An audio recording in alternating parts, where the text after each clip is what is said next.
সুপ্রিয় দর্শক, আসসালামু আলাইকুম। বিএসআরএম গণতন্ত্র এখন অনুষ্ঠানে আপনাদের সবাইকে স্বাগত জানাচ্ছি। আমি সিকান্দার রেমান। আজকের আলোচনায় মূলত আমরা শুরু করতে চাই সচিবালয়ে আগুনের ঘটনাটি দিয়ে। এরপর প্রশাসন সহ বিভিন্ন ক্যাডার যারা রয়েছে তারা কর্মকর্তাদের বিভিন্ন অসন্তোষ কিংবা তাদের ক্ষোভ কিংবা তাদের দাবি দেওয়া নিয়ে আজ আমরা কথা বলতে চাই। সেই দাবি দেওয়ার যৌক্তিকতা কতটুকু রয়েছে সে বিষয়ে আজ আমরা বিশ্লেষণ করব। একই সঙ্গে নির্বাচন রোডম্যাপ এবং রাজনৈতিক দলগুলোর চাওয়া পাওয়া নিয়েও কথা বলতে চাই। বাংলাদেশ ভারত সম্পর্ক নিয়েও আজ আমাদের সঙ্গে একজন আলোচনা করবেন, একজন সাবেক সেনা কর্মকর্তা রয়েছেন। আজ আমরা পরিচয় করিয়ে দিচ্ছি। আমার ডান দিকে রয়েছেন বিএনপির ভাইস চেয়ারম্যান শামসুজ্জামান দুদু। এরপর রয়েছেন গবেষক, কলামিস্ট, রাজনৈতিক বিশ্লেষক ডাক্তার জাহিদুর রহমান। আমার বাদিকে রয়েছেন অবসরপ্রাপ্ত কর্নেল এম এ হক, নিরাপত্তা ও রাজনৈতিক বিশ্লেষক। সবশেষ রয়েছেন আশরাফ কায়সার, সাংবাদিক ও বিশ্লেষক। আলোচনা শুরু করতে চাই ডাক্তার জাহিদুর রহমান আপনাকে দিয়ে। সচিবালয়ে 6 ঘন্টার চেষ্টায় আগুন নিয়ন্ত্রণে এসেছে, এটি একটি ভালো সংবাদ। কিন্তু যে ঘটনাটি ঘটেছে দিনভর গণমাধ্যমে আপনি নিশ্চয়ই দেখেছেন, একটি রহস্যজনক। কেউ কেউ বলছে ষড়যন্ত্র কিনা, কেউ কেউ বলছে এত একেবারে প্রশাসনের একেবারে ফুসফুস যাকে বলা হয় সেই জায়গায় এই ঘটনা কীভাবে ঘটলো, সেখানে নিরাপত্তা ব্যবস্থাটা কি তাহলে জোরদার ছিল না, তাহলে কার গাফিলতি? যদিও এরই মধ্যে তদন্ত কমিটি যেটা হয়, একটু উচ্চ পর্যায়ে তদন্ত কমিটি হয়েছে, আপনার বিশ্লেষণটা জানতে চাই। ধন্যবাদ। টেকনিক্যালি বললে বলা যায় তদন্ত হতে হবে, বুঝতে হবে কে কী করেছে না করেছে। তো আমি আবার অত টেকনিক্যালিটিসে ঢুকছি না। আমি একদম ক্লিয়ারলি মনে করি এটা পরিকল্পিতভাবে আগুন লাগানো হয়েছে। রাতের বেলা আগুনটা হয়েছে, সকালবেলা উঠেই আমরা প্রথমে যখন এই নিউজটা দেখেছি আমার সামনে একটা ছবি, এবং ওই ছবিটাই দেখলাম খুব ব্রাইটলি সবাই মানে সোশ্যাল মিডিয়াতে তারা স্ট্যাটাস দিচ্ছেন। বিল্ডিংটা, বড় বিল্ডিংটার আগুনের সূত্রপাতের সময়টা দুটো বেশ দূরত্বের দুটো রুমে আগুন জ্বলছে প্রাথমিকভাবে। So it's more than enough যে এটা আসলে কোনো রকম কোনো অ্যাক্সিডেন্ট না, দুটো একসাথে সিনক্রোনাইজড ওয়েতে শর্ট সার্কিট হওয়ার কোনো কারণ নাই। এটা আসলে পরিকল্পিতভাবে আগুন লাগানো হয়েছে। সচিবালয়ের আগুন নিয়ে বলতে গিয়ে আমরা এই আগুনের একটা প্রেক্ষাপট আছে, তাতে বুঝবো যে এটা কেন হয়েছে। আরেকটা আগুন কিন্তু জ্বলছে, এটা আমরা খেয়াল করছি না হয়তো, এই আগুনে একটু চাপা পড়েছে। সেটা হলো প্রশাসনের কর্মকর্তাদের, যারা আসলে প্রজাতন্ত্রের কর্মচারী। তো তারা মানে কয়েকদিন থেকে প্রথম তারা একটা মন্তব্য ঘিরে, জনপ্রশাসন সংস্কার কমিশনের যিনি চেয়ারম্যান, তার একটা মন্তব্য ঘিরে রীতিমতো সমাবেশ করেছেন সচিবালয়ের অভ্যন্তরে, যেটা সার্ভিস রুল তাদের যেটা আছে, সরকারি চাকরি যে নীতিমালা আছে সেটার পরিপন্থী, এটা অন্যায়, এটা ইললিগাল, দে ডিড ইট। তারপর গতকাল তারা একটা অডিটোরিয়ামে সাবেকদেরকেও নিয়ে এসছেন, ডেকে এনেছেন। তারা তীব্র, আমি বিষোদ্গার শব্দটা জেনে বুঝে ব্যবহার করছি, এটাকে বিষোদ্গার করা বলে, যেখানে যারা মুইদ, যিনি এটা চেয়ারপারসন, যিনি পদমর্যাদায় সুপ্রিম কোর্টের আপিল বিভাগের একজন বিচারকের সমান, এই কমিশনগুলোর চেয়ারম্যানকে সেই পদমর্যাদা দেওয়া হয়েছে, তাকে নিয়ে যাতা বলা হয়েছে, তার পরিবার, ব্যক্তিগত এসব কথাবার্তা এসছে। উনি পরিবার এইভাবে নাকি বিতর্কিত ব্যক্তি। তার অপসারণ চাওয়া হলো, ইটস আ চ্যালেঞ্জ, এবং টাইম বেঁধে দেওয়া হলো 48 আওয়ার্স। বলা হলো ভুয়া সংস্কার কথাটা একজন ব্যবহার করেছেন, আস্থা করে যাবে। এবং অপসারণ প্রসঙ্গে বলা হচ্ছে যে তিনি যদি না যান কিভাবে সেই অপসারণ করাতে হয়, তার তরিকা উনি বলেননি, আমি বলছি, কিন্তু পদ্ধতি তারা জানেন। সো এই আগুনের মধ্যে আরেকটা আগুন, আমি এটাকে একটা আগুন বলছি কারণ ওই আগুনটা বড়, এই আগুনটা কিন্তু বড় না, ওইটা অনেক বড় আগুন। ফলে যেটা হয়েছে, আমরা দেখেছি প্রচুর নথি পুড়ে গেছে, এবং এই নথি দিয়ে আমাদের গুরুত্বপূর্ণ অনেক কিছু মিসিং হবে, তদন্তে সমস্যা হবে। কিন্তু তার চাইতে জরুরি কথা, যদি এটা ইচ্ছাকৃতভাবে হয়, আমি মনে করি তাই, তার মানে আপনাকে একটা মেসেজ দিল, আমাদেরকে একটা মেসেজ দিল, সরকারকে একটা মেসেজ দিল যে আমার ওই সক্ষমতা আছে। রাষ্ট্রের সবচেয়ে গুরুত্বপূর্ণ, আমাদের কেপিআই বলি, কেপিআই এর মধ্যেও আবার সবচেয়ে গুরুত্বপূর্ণগুলোর মধ্যে এটা থাকবে, ওটাই আমি পরিকল্পনা করে আগুন দিতে পারি।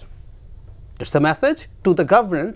এবং যারা এই সরকারকে ব্যর্থ দেখতে পছন্দ করবে, আওয়ামী লীগের পতিত লোকজন যারা বিভিন্ন সরকারের বিভিন্ন জায়গায় আছে, বাইরে আছে, তারা এনকারেজড হবে এই যে দেখো আমাদের তো সক্ষমতা তৈরি হচ্ছে, দেশে যদি যথেষ্ট পরিমাণে নারকি তৈরি করে ফেলা যায়, তারা স্বপ্ন দেখবেন তাদের নেত্রী চট করে দেশে ঢুকে পড়বেন, এরকম নানান স্বপ্ন তাদের তৈরি হবে। সো এটা একটা সিনক্রোনাইজড প্ল্যানের পার্ট। এবং সচিবালয়ের ওই আগুনটা, তাদের এই অসন্তোষের আগুন যেটা তারা দেখাচ্ছেন, অত্যন্ত নিয়ম নীতি আইন ভঙ্গ করে, তার সাথে এটা যদি যোগ করেন, কারণটা বুঝবেন যে এই সরকারকে ডিস্টেবিলাইজ করার একটা চেষ্টা। একই বিষয়ে আশরাফ কায়সার আপনাকে জানতে চাই। দেখুন, প্রশাসনের যে রদবদল বা প্রশাসনের যে পরিবর্তন, অথবা আমরা যে সংস্কার আশা করেছিলাম গত 4 মাসে, তার কিছুই হয়নি। এখন আপনি যে শেখ হাসিনার প্রশাসন, সেটি কিন্তু বাংলাদেশে রয়েছে। আমরা গুটি কয়েক লোককে এদিক থেকে ওদিক করতে দেখেছি, কিন্তু আপনার মনে রাখতে হবে শেখ হাসিনার ফ্যাসিজমের সবচেয়ে বড় সঙ্গীর নাম বেসামরিক প্রশাসন, যারা প্রজাতন্ত্রের কর্মচারী কিন্তু তারা ব্যবহার করেছেন দলের কর্মচারী হিসাবে, সরকারের তো বটেই, রাষ্ট্রের নয়। এবং তারা আপনার উষ্মা প্রকাশ করেছেন শুরুর দিন থেকেই। দেখুন গত 3টি নির্বাচন, যেই ভুয়া নির্বাচন হয়েছিল, যে নির্বাচনে কেউ ভোট দেয়নি, ওই নির্বাচনগুলো কারা পরিচালনা করেছিলেন? প্রশাসনের কর্মকর্তারা। সেই জন্য কি আপনি তাদেরকে তালিকাভুক্ত করেছেন? শুধু শেখ হাসিনা খারাপ নির্বাচন করেছে, ওবায়দুল কাদের করেছে তা কিন্তু না। এই প্রশাসনের লোকগুলো প্রতিবার নির্বাচন করেছে, ভোটহীন নির্বাচনকে ভোট হয়েছে বলে বলেছে, এবং তারা নির্বাচন উৎসব করেছে, বিজয়ের উৎসব করেছে, এবং তাদের কেউ কেউ রাজনীতিবিদদের চেয়ে বড় রাজনীতিবিদ হিসাবে ব্যবহার করেছেন। তারা বাংলাদেশ রাষ্ট্রকে অকার্যকর করেছেন একটি ব্যক্তিকে সমর্থন করতে গিয়ে, দলকে সমর্থন। এদেরকে যখন আপনি নিয়ন্ত্রণ না করেন অথবা শাস্তির আওতায় না আনেন, তাতে যেই পরিণতি হতে পারে বাংলাদেশে আজকে আমরা সেই পরিণতি দেখছি। কি দেখছি? সচিবালয়ে আগুন লেগেছে। এটি একটি বোকা ছেলের পক্ষেও বলা সম্ভব, এটি নাশকতা, এটি আপনার পরিকল্পিত, এটি আপনাকে ভয় দেখানোর জন্য, এবং এটি তাদের সক্ষমতা প্রকাশ করা যে তারা কি করতে পারেন। এখন আমরা গত 4 মাস ধরে এরকম অনেক কিছু আশঙ্কা করেছি, আগামীতেও করছি। কেননা আপনি জানেন যে প্রায় 95% প্রশাসনের লোকজন সেই শেখ হাসিনার প্রশাসনকেই আপনি সাজিয়ে রেখেছেন, তাদের উপদেশ নিয়েছেন এবং তাদের কথা মতো প্রশাসনের পরিবর্তন হয়েছে। এখন তারা সরকারের উপরে তাদের রক্তচক্ষু দেখাতে শুরু করেছেন। ডক্টর জাহেদ যেটি বলছিলেন, তারা যেই ভাষায় কথা বলেছেন, প্রজাতন্ত্রের কর্মচারীরা এই ভাষায় কথা বলতে পারে না। ভারতে প্রজাতন্ত্রের কর্মচারীকে এই ভাষায় কথা বলতে দেখেছেন? আমরা দেখিনি। তারা আলটিমেটাম দিয়েছেন 48 ঘন্টায়। কার অপসারণ চেয়েছেন? যিনি সংস্কার কমিশনের প্রধান এবং যিনি তাদের চেয়ে পদমর্যাদায় এবং বয়সে অনেক উপরে, কিন্তু তারা সেই যেই ভাষায় বলেছেন তাকে কি করে ছুঁড়ে ফেলে দিতে হয়, কি করে বাদ করে দিতে হয়, কি করে অকার্যকর করতে হয়, অথবা উনি যেন পদত্যাগ করেন। এই তো আপনি সময়সীমা 48 ঘন্টা দেখুন, এর মধ্যে শুক্র শনিবার রয়েছে, তাতেও 48 ঘন্টা। তার মানে সরকারকে তাদের কাছে নতজানু হতে হবে এবং সরকারকে শেষ পর্যন্ত স্বীকার করতে হবে প্রশাসনের লোকরাই এই সরকার চালান। আমরা ভুরি ভুরি প্রমাণ পেয়েছি 2টি গোষ্ঠী এই সরকারের পেছনে রয়েছেন ও এখন সামনে রয়েছেন। একটি হচ্ছে সামরিক গোয়েন্দা সংস্থা, আরেকটি হচ্ছে বাংলাদেশের বেসামরিক প্রশাসন। সচিবালয়ের আগুন আপনাকে ঘুম ভাঙাতে সাহায্য করছে। আপনি যদি তারপরেও ঘুমিয়ে থাকেন তাহলে এই আগুন কোন পর্যন্ত যেতে পারে সেটি আমরা উপলব্ধি করতে পারছি। দেখুন এদেরকে যে কোনো এই লোকগুলোকে কিন্তু আমরা প্রশাসনিক মানে অ্যাডমিনিস্ট্রেটিভ ক্যাডার হিসাবে বিবৃতি দিতে দেখেছি। যেই জুলাই অগাস্ট অভ্যুত্থানের সময় তারা বলেছিলেন এরা আইনানুগ পথে এগুচ্ছে না, তারা বলেছিলেন এদেরকে শাস্তির আওতায় আনা হোক। এরাই আবার প্রশাসনের এই উপদেষ্টাদের সাথে চলাচল করছেন। কাজেই তাদের আচরণ এর চেয়ে ভালো হওয়ার কোনো কারণ নাই। আরেকটা জিনিস হচ্ছে, মনে হচ্ছে তাদের বোধহয় ভয় কেটে গেছে। তারা অনেকেই কিন্তু আশঙ্কা করেছিলেন একদিনের মধ্যে 60 জন সচিব পদচ্যুত হয়ে যাবেন, তাদেরকে বিদায় করে দেওয়া হবে, বাড়ি পাঠিয়ে দেওয়া হবে, এই কথা আমরা 5ই আগস্টের পরে শুনেছিলাম, কিন্তু সেই ঘটনাটা ঘটেনি। এখন আপনি দেখুন প্রশাসনে অন্য যে ক্যাডারগুলো, আরও যে 25টা ক্যাডার রয়েছে বাংলাদেশে, তাদের উপরে যে অন্যায় করা হয়েছে এবং যেভাবে প্রশাসনকে বিন্যস্ত করা হয়েছে, একটি ক্যাডারের জন্য বাংলাদেশ রাষ্ট্র তার সমস্ত বিনিয়োগ করেছে এই ক্যাডারের উপরে, এবং যত নষ্টামি, যত ক্ষমতার অপব্যবহার। এবং বাংলাদেশে দেখুন আপনি বিভাগীয় কমিশনার বলেন কিন্তু জেলা প্রশাসক বলেন, এটি তারা বানিয়েছেন। এই ট্রান্সলেশন কারো করা না, এটি তাদের করা। কাজেই তারা নিজেদেরকে জেলা শহরগুলোতে প্রশাসক মনে করেন। আমি গতকালকে জেলা প্রধানমন্ত্রী মনে করেন, জেলা শহর থেকে ফেরত আসলাম, সেখানে সবচেয়ে উঁচু টিলাটিতে ওই প্রশাসকের বাসা, তার গাড়ির নম্বর 1। উনি কে? উনি কি সেই ব্রিটিশ আমলের ডিস্ট্রিক্ট কালেক্টরেট? তাই তো আমরা আমরা চেয়েছি যে ক্ষমতার বিকেন্দ্রীকরণ হবে, আমরা চেয়েছি আমলারা আমাদেরকে শাসন করবেন না, রাজনীতিবিদরা করবেন। দেখুন তারা মৌকাটি পেয়ে যায় যখন অন্তর্বর্তী সরকার কিংবা তত্ত্বাবধায়ক সরকার কিংবা অনির্বাচিত সরকার ক্ষমতায় থাকে। তবে দুঃখের ঘটনা হচ্ছে অনেক নির্বাচিত সরকারকে আমরা দেখেছি এই প্রশাসনের আওতায় চলে যেতে, ডিজিএফআই এর নির্দেশ মতো দেশ পরিচালনা করতে, এবং তাদের কারো কারো পরিণতি আমরা 5ই আগস্টে দেখেছি, অতীতেও দেখেছি। জি, শামসুজ্জামান দুদু, ক্ষমতার বিকেন্দ্রীকরণের কথা বলা হচ্ছিল, সেই বিষয়ে আপনার বক্তব্য জানতে চাই। প্রেক্ষাপট সচিবালয়ে আগুন। জি, আপনাকে ধন্যবাদ। দুইজন বিজ্ঞ আলোচক যে আলোচনাটা করলেন, সম্পূর্ণভাবে আমি একমত, একেবারে এ টু জেড। তাদের সঙ্গে একমত হয়ে আমি সামান্য কিছু সংযোজন করতে চাই। সেটি হচ্ছে, যারা রাজনীতি করে, স্বৈরতন্ত্র, ফ্যাসিবাদ, অনিয়মের বিরুদ্ধে আন্দোলন করে, সে আন্দোলনটা হচ্ছে মানুষের সপক্ষের, নিয়মের সপক্ষে, গণতন্ত্রের সপক্ষে, আইনের শাসনের সপক্ষে। তারপরেও তারা নির্যাতনের শিকার হয়। পেশাজীবীরা যখন তাদের মনের কথাটা তুলে ধরার চেষ্টা করেছে এর আগে, তখন তারা আক্রান্ত হয়েছে, মামলা শিকার হয়েছে, তারা কখনো কখনো জেলে গেছে। রাজনীতিবিদদের মতো মামলা নিয়ে কেউ কেউ ফেরারি জীবনযাপন করেছে। কিন্তু এই যে মানে সচিবালয়ের দিকে তাকালে মানে শয়তানের শয়তান, মানে আমি জাস্ট এই শব্দটাই ব্যবহার করছি এই জন্যে, এখানে হয়তো আমাদের সঙ্গে লেখাপড়া করেছে, বিশ্ববিদ্যালয় ছিল, সেই দিনগুলো তারা যখন ক্যাডার সার্ভিসে গেছে তখন সেইগুলোকে তারা মনে করতো মানে এটি তাদের সাম্রাজ্য, তারা এখানে অধিপতি, এখানে তারা বাদশাহ। কি ভয়ঙ্কর!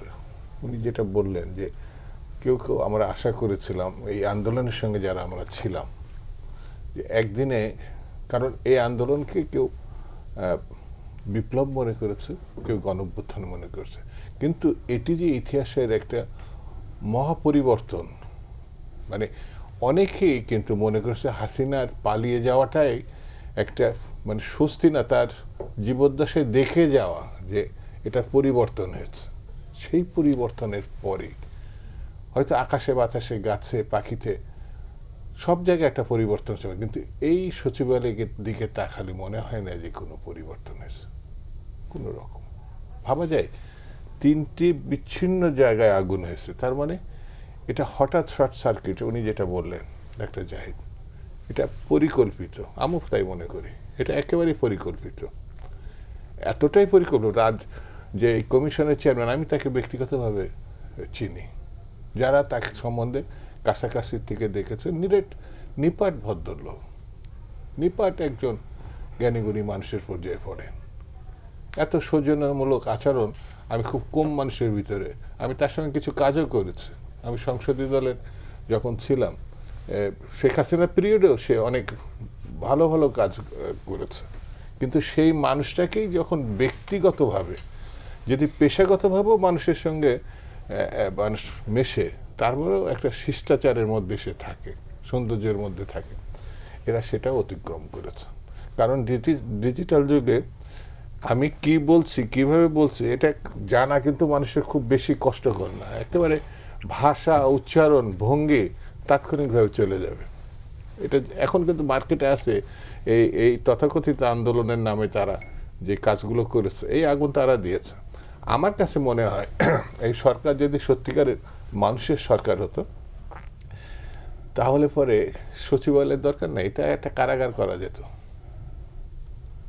এই সচিবালয় কিন্তু এই পরিবর্তন আনেনি। একেবারে স্পষ্ট করে বলি, এই সচিবালয়ে বাংলাদেশে যতগুলো খারাপ কাজ হয়েছে, যেমন 3টে নির্বাচনের কথা বললাম, ওদের এই যে রাজনীতিবিদ বা ব্যবসায়ী যারা জেলে গেছে, তার আগে এদের মানে জেলে যাওয়া উচিত ছিল। এই যে 3জন নির্বাচন কমিশন এবং তার সহযোগী যারা ছিল, এখন দিব্যি তারা বাসায় বসে রয়েছে, তারা অন্যান্য কাজ সারছে, তার পরিবারের সঙ্গে সময় দিচ্ছে। কিন্তু এত বড় মানে কি বলবো, ভয়ঙ্কর একটা পরিস্থিতি বা ভয়ঙ্কর একটা নির্বাচন, বাংলাদেশের মুক্তিযুদ্ধকেই তারা অপমান করেছে। বাংলাদেশের মুক্তিযুদ্ধ তো গণতন্ত্র স্বাধীনতার জন্য, সেটিকে তারা বিলীন করে ফেলেছে। আমার কাছে যেটা মনে হয়েছে, এরাই জনতার মঞ্চন নামে শেখ হাসিনাকে একসময় ক্ষমতায় আনছিল, নির্বাচিত সরকারকে, সাংবিধানিক সরকারকে তারা চ্যালেঞ্জ করছিল, বিএনপি সরকারকে। হ্যাঁ, বিএনপি পরবর্তীতে এসে যে কাজটি করার দরকার ছিল, সেই কাজটি বিএনপি করে নাই। এই যে মকাম আলমগীর সাহেব কত ভালো ভালো কথা জনতার মঞ্চের সময় বলেছিলেন, সেই লোক কিন্তু পরবর্তী গণতান্ত্রিক আন্দোলনের সময় বলেছে যে বিএনপি বা আন্দোলনকারীরাই ধাক্কা দিয়ে এই বিল্ডিং, যেটা ওই যে সাভারে রানা প্লাজা। আমার কাছে মনে হয় যে আমার 2 সহ বন্ধু যে আলোচক যেটা বিশ্লেষণ করেছে, সরকার যদি সত্যিকারে কিছু ভালো কিছু করতে চায় তাহলে এইটি অনুধাবনে নিয়ে আমার মনে হয় 48 ঘন্টার ভিতরে তারা যে সময় দিয়েছে, আমরা আজ পর্যন্ত ছাত্র নেতৃত্ব থেকে এই পর্যন্ত আছি, তো এই 48 ঘন্টার মধ্যে এই বদমাইশগুলোকে, এই শয়তানগুলোকে, এই বাংলাদেশ বিধ্বংসী ব্যক্তিগুলোকে আইনের আওতায় আনা উচিত। অতীতে হয়নি সে বিষয়ে আমরা কথা বলবো আলোচনার পরবর্তী অংশে।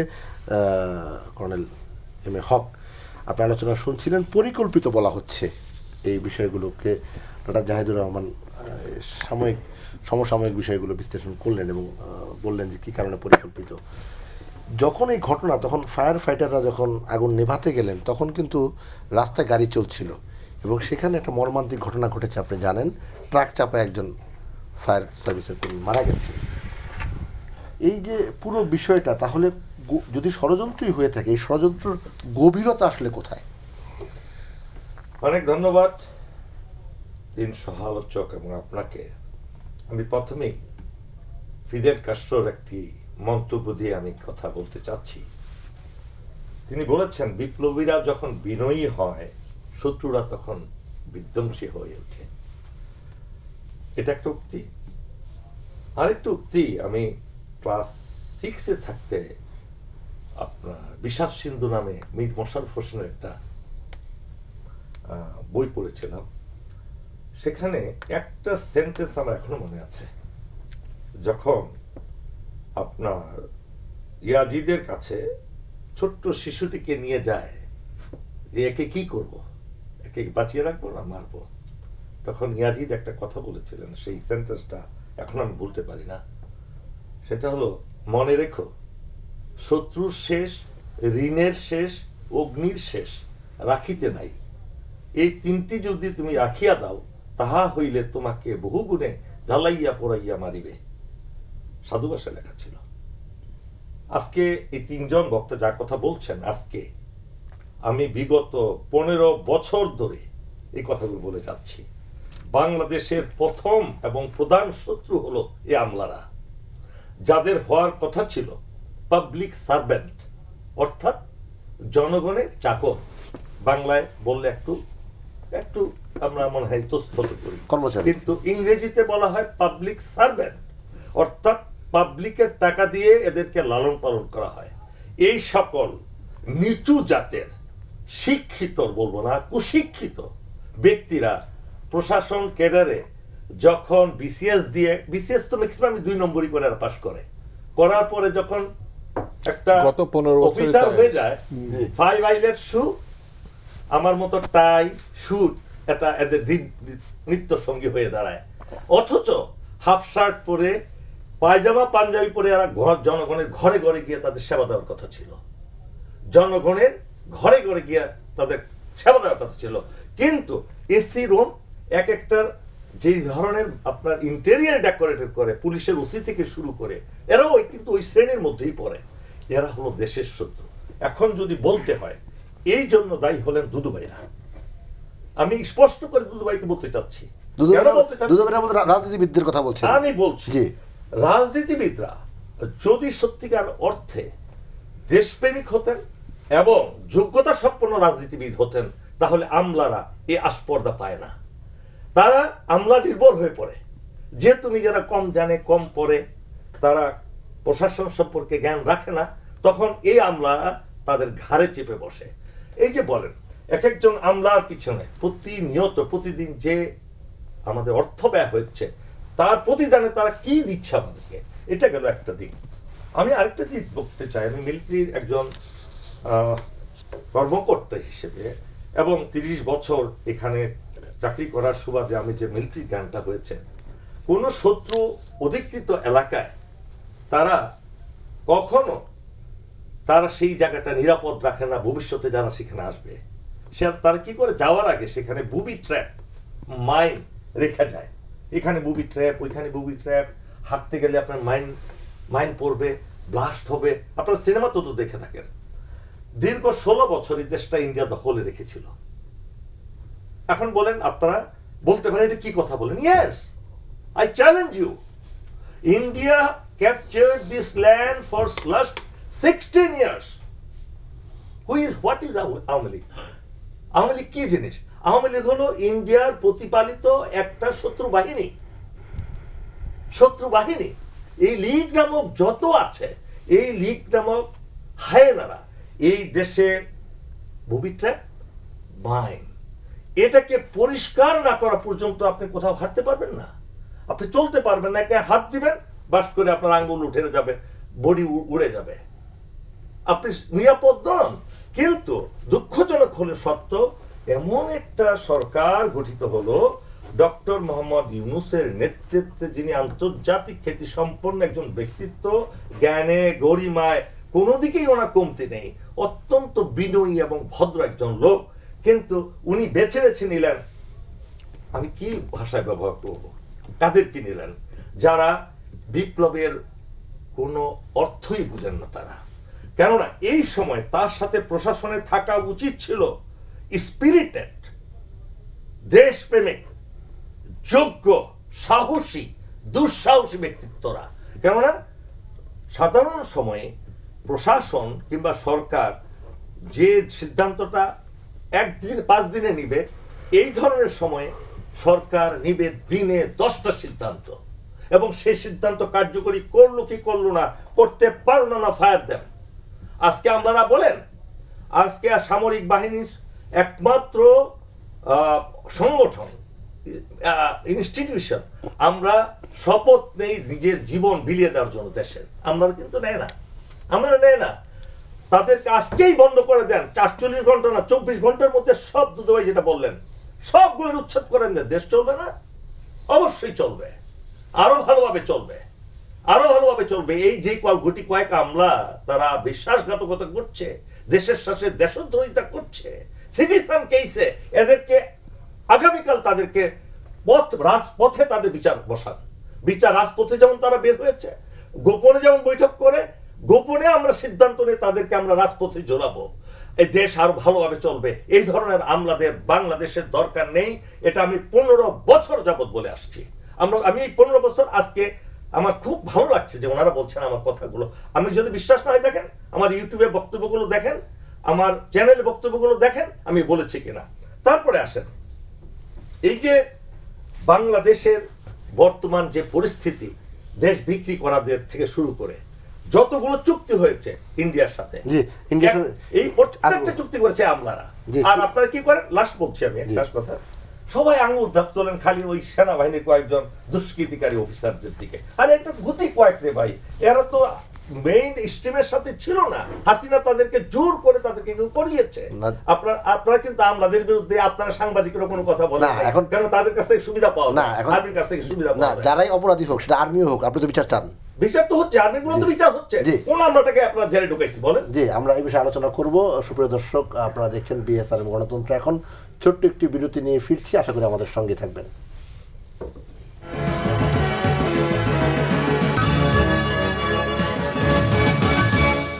সুপ্রিয় দর্শক, বিরতির পর বিএসআরএম গণতন্ত্র এখন অনুষ্ঠানে আপনাদের সবাইকে আরও একবার স্বাগত জানাচ্ছি। আমি সিকান্দার রেমান। ডক্টর জাহিদুর রহমান, 7 সদস্যের তদন্ত কমিটি গঠন করা হয়েছে এবং 7 দিনের মধ্যে প্রতিবেদন জমা দিতে বলা হয়েছে। গত 15 বছরে এই তদন্ত কমিটি অনেক হয়েছে, অনেক ঘটনা দেখেছি। এবারও কি তার পুনরাবৃত্তি হবে, নাকি আপনি কোনো আশাবাদী? তারও আগে সরকারের সিদ্ধান্তহীনতার একটা টিপিক্যাল প্রমাণ আবার এই তদন্ত কমিটি নিয়ে হয়েছে। প্রথম 3 সদস্যের সম্ভবত একটা কমিটি করা হয়েছিল এবং 24 বা 48 বা 72 ঘন্টার মধ্যে, পরে এটা 7 সদস্য হলো, 7 দিন হলো।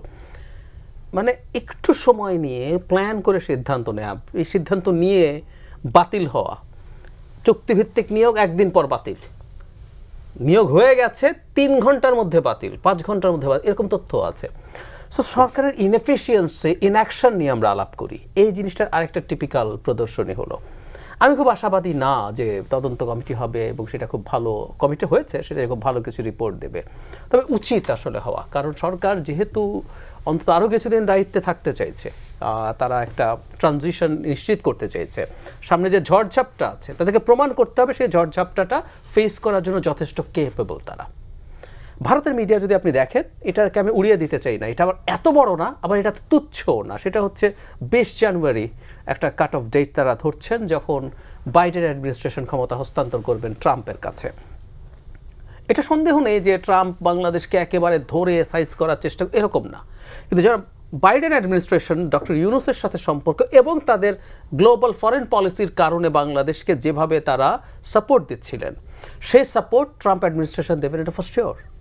নট অনলি দ্যাট, যারা ট্রাম্পের সাথে মোদির ব্যক্তিগত সম্পর্ক আছে, এবং ট্রাম্পকে কেউ কেউ বলে না, আমি খুব অবাক হয়ে দেখি, না আমেরিকার ফরেন পলিসি মোটা থাকে, একই থাকে, ইত্যাদি ইত্যাদি। কথাটা ভুল না যদি ট্রাম্প রিপাবলিকান হতেন।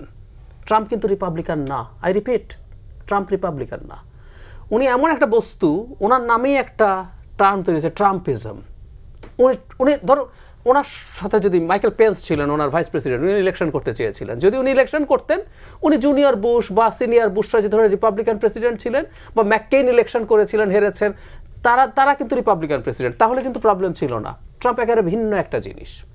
ধরুন উনি এখন, কারণ এবং ট্রাম্পের এগুলো রেটরিক না, তাকে আমরা 4 বছর ক্ষমতায় দেখেছি, তো উনি কিভাবে গ্লোবাল ফুটপ্রিন্ট কমিয়ে এনেছেন, দ্যাটস এ হিউজ লিস্ট, আমার মনে আছে, চাইলে বলতে পারবো। এবারও উনি এসে একই কাজ করবেন, মানে উনি রীতিমতো নেটো থেকে বেরিয়ে যাওয়ার সম্ভাবনা আছে। আর ওখানে বাংলাদেশে কি হচ্ছে, যদি না, এখানে একটা কিন্তু আছে অবশ্য, চায়নার ব্যাপারে তার এক ধরনের শক্ত অবস্থান আছে, সেই কারণে সে বাংলাদেশের প্রতি মনোযোগী থাকতে পারে। আদার দেন দ্যাট, বাংলাদেশ তার কাছে ইম্পর্টেন্ট ইস্যু না। ফলে ভারত বাংলাদেশের ওপরে তার যে ডিস্টেবিলাইজ করার চেষ্টা এবং পদক্ষেপ, সেটা আরও বাড়াবে। ভারতীয় মিডিয়াতে আসলে মোটামুটি লোকজন এই কথাবার্তা বলছে। সুতরাং আমাদের সরকারের সামনে কিন্তু একটা বড় চ্যালেঞ্জ আছে। এই চ্যালেঞ্জের মধ্যেই এই যে মাইনফিল্ড এবং বুবি ট্র্যাপ, ভাইয়া যেটা বলছিলেন যে ও তো চলে গেছে, সো এগুলো দিয়ে ভরিয়ে দিয়ে গেছে, প্রতিটা পদক্ষেপে আমাদের এগুলো ঝুঁকি তৈরি হয়েছে। সুতরাং এই তদন্ত করে বের করা, তার জন্য যার যার ব্যবস্থা নেওয়া, অ্যাট দ্য সেম টাইম আমি ওটাকে আগুন বলছি, এবং আমি ওটাকে বড় আগুন বলছি, যেটা নিয়ে আমরা অনেকক্ষণ কথা বললাম। প্রশাসনের যে কর্মচারীরা আছেন তারা যা যা করলেন, এগুলো প্রত্যেকটা তদন্ত করা এবং ভিজিবল অ্যাকশন নেওয়া। মানে আমি এই সরকারের সবচেয়ে বড় যে সমালোচনাটা করি সেটা হচ্ছে, মানে এই সরকার না, সরকারের কাজ কি, সরকার আসলে কি করে, আমার মনে হয় না তারা সেটা বোঝেন। আমরা খেয়াল করব, সবাই খুব কাউন্সেলিং করে দেশ চালাতে চান, কাউন্সেলিং করে দেশ চালানো যায় না। স্টেট মূলত একটা কোয়ার্সিভ ফোর্স, ও বল প্রয়োগ করে, ওর বল প্রয়োগের সক্ষমতা আছে এবং সেটার পেছনে ব্যয় করে। আমাদের একটা পুলিশ বাহিনী অভ্যন্তরীণ কারণে, মিলিটারি আমরা রাষ্ট্রীয় বহিঃশত্রুর কাছ থেকে রক্ষার জন্য আমরা ইউজ করি, কিন্তু আমাদের অভ্যন্তরীণ কারণে আমরা এই পরিমাণ টাকা, ইকুইপমেন্ট কেন দেই? কারণ প্রয়োজনে আমাকে বল প্রয়োগ করতে হতে পারে।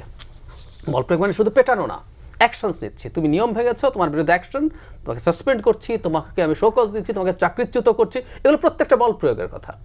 এই সরকার না বল প্রয়োগ করছে না। এবং কেউ কেউ বলছেন, 2-1 উপদেষ্টা বলেছেন, আমরা যদি বল প্রয়োগ করি সেক্ষেত্রে রাস্তার বল প্রয়োগের কথা। 10 জন দাঁড়িয়ে একটা রাস্তা আটকে ফেলছেন এবং কোনো রকম কোনো কিছু হচ্ছে এবং মানুষ চরম দুর্ভোগে আছেন, তারা বলছেন আমরা যদি এটা করি আগের সাথে তুলনা হবে। আমি বলছি উত্তর সেটা না। শেখ হাসিনার মতো লেথাল ওয়েপন ইউজ করতে হবে না এবং গিয়ে গুলি করতে হবে না, কিন্তু পুলিশ যাবে এবং সেটাকে ছত্রভঙ্গ করার চেষ্টা করবে। আপনি যদি বল প্রয়োগ লেজিটিমেটলি করেন, সেই বল প্রয়োগ কিন্তু মানুষ খারাপভাবে নেবে না। শেখ হাসিনার বল প্রয়োগ ছিল অন্যায়, ইললেজিটিমেট, ইললিগাল বল প্রয়োগ, সেটা সমস্যা ছিল। সেই কারণে আমরা এটাকে ঘৃণা করেছি, এটার বিরুদ্ধে দাঁড়িয়েছি। তো সরকারকে আসলে এই জিনিসটা নিশ্চিত করতে হবে যে সরকার এগুলো রিকগনাইজ করে এবং সেগুলো নিয়ে ভিজিবল অ্যাকশন নেয়। রিপিট, আপনি ভেতরে ভেতরে এই অ্যাকশন নিলেন, ধরলেন এই যে আমলারা যা করলেন সেটার জন্য কিছু কিছু অ্যাকশন ভেতরে থেকে নিলেন না, আপনাকে এক্সাম্পল তৈরি করতে হবে, না হলে কিন্তু এটা এক্সাম্পল হয়ে যাবে। ধরুন পুলিশ এখন মাফ চাইছেন, র্যাব, পুলিশের মানুষজন ফৌজদারি অপরাধের মাফ হয় না, কিন্তু তারপরে ওনারা এই কাজটা করছেন।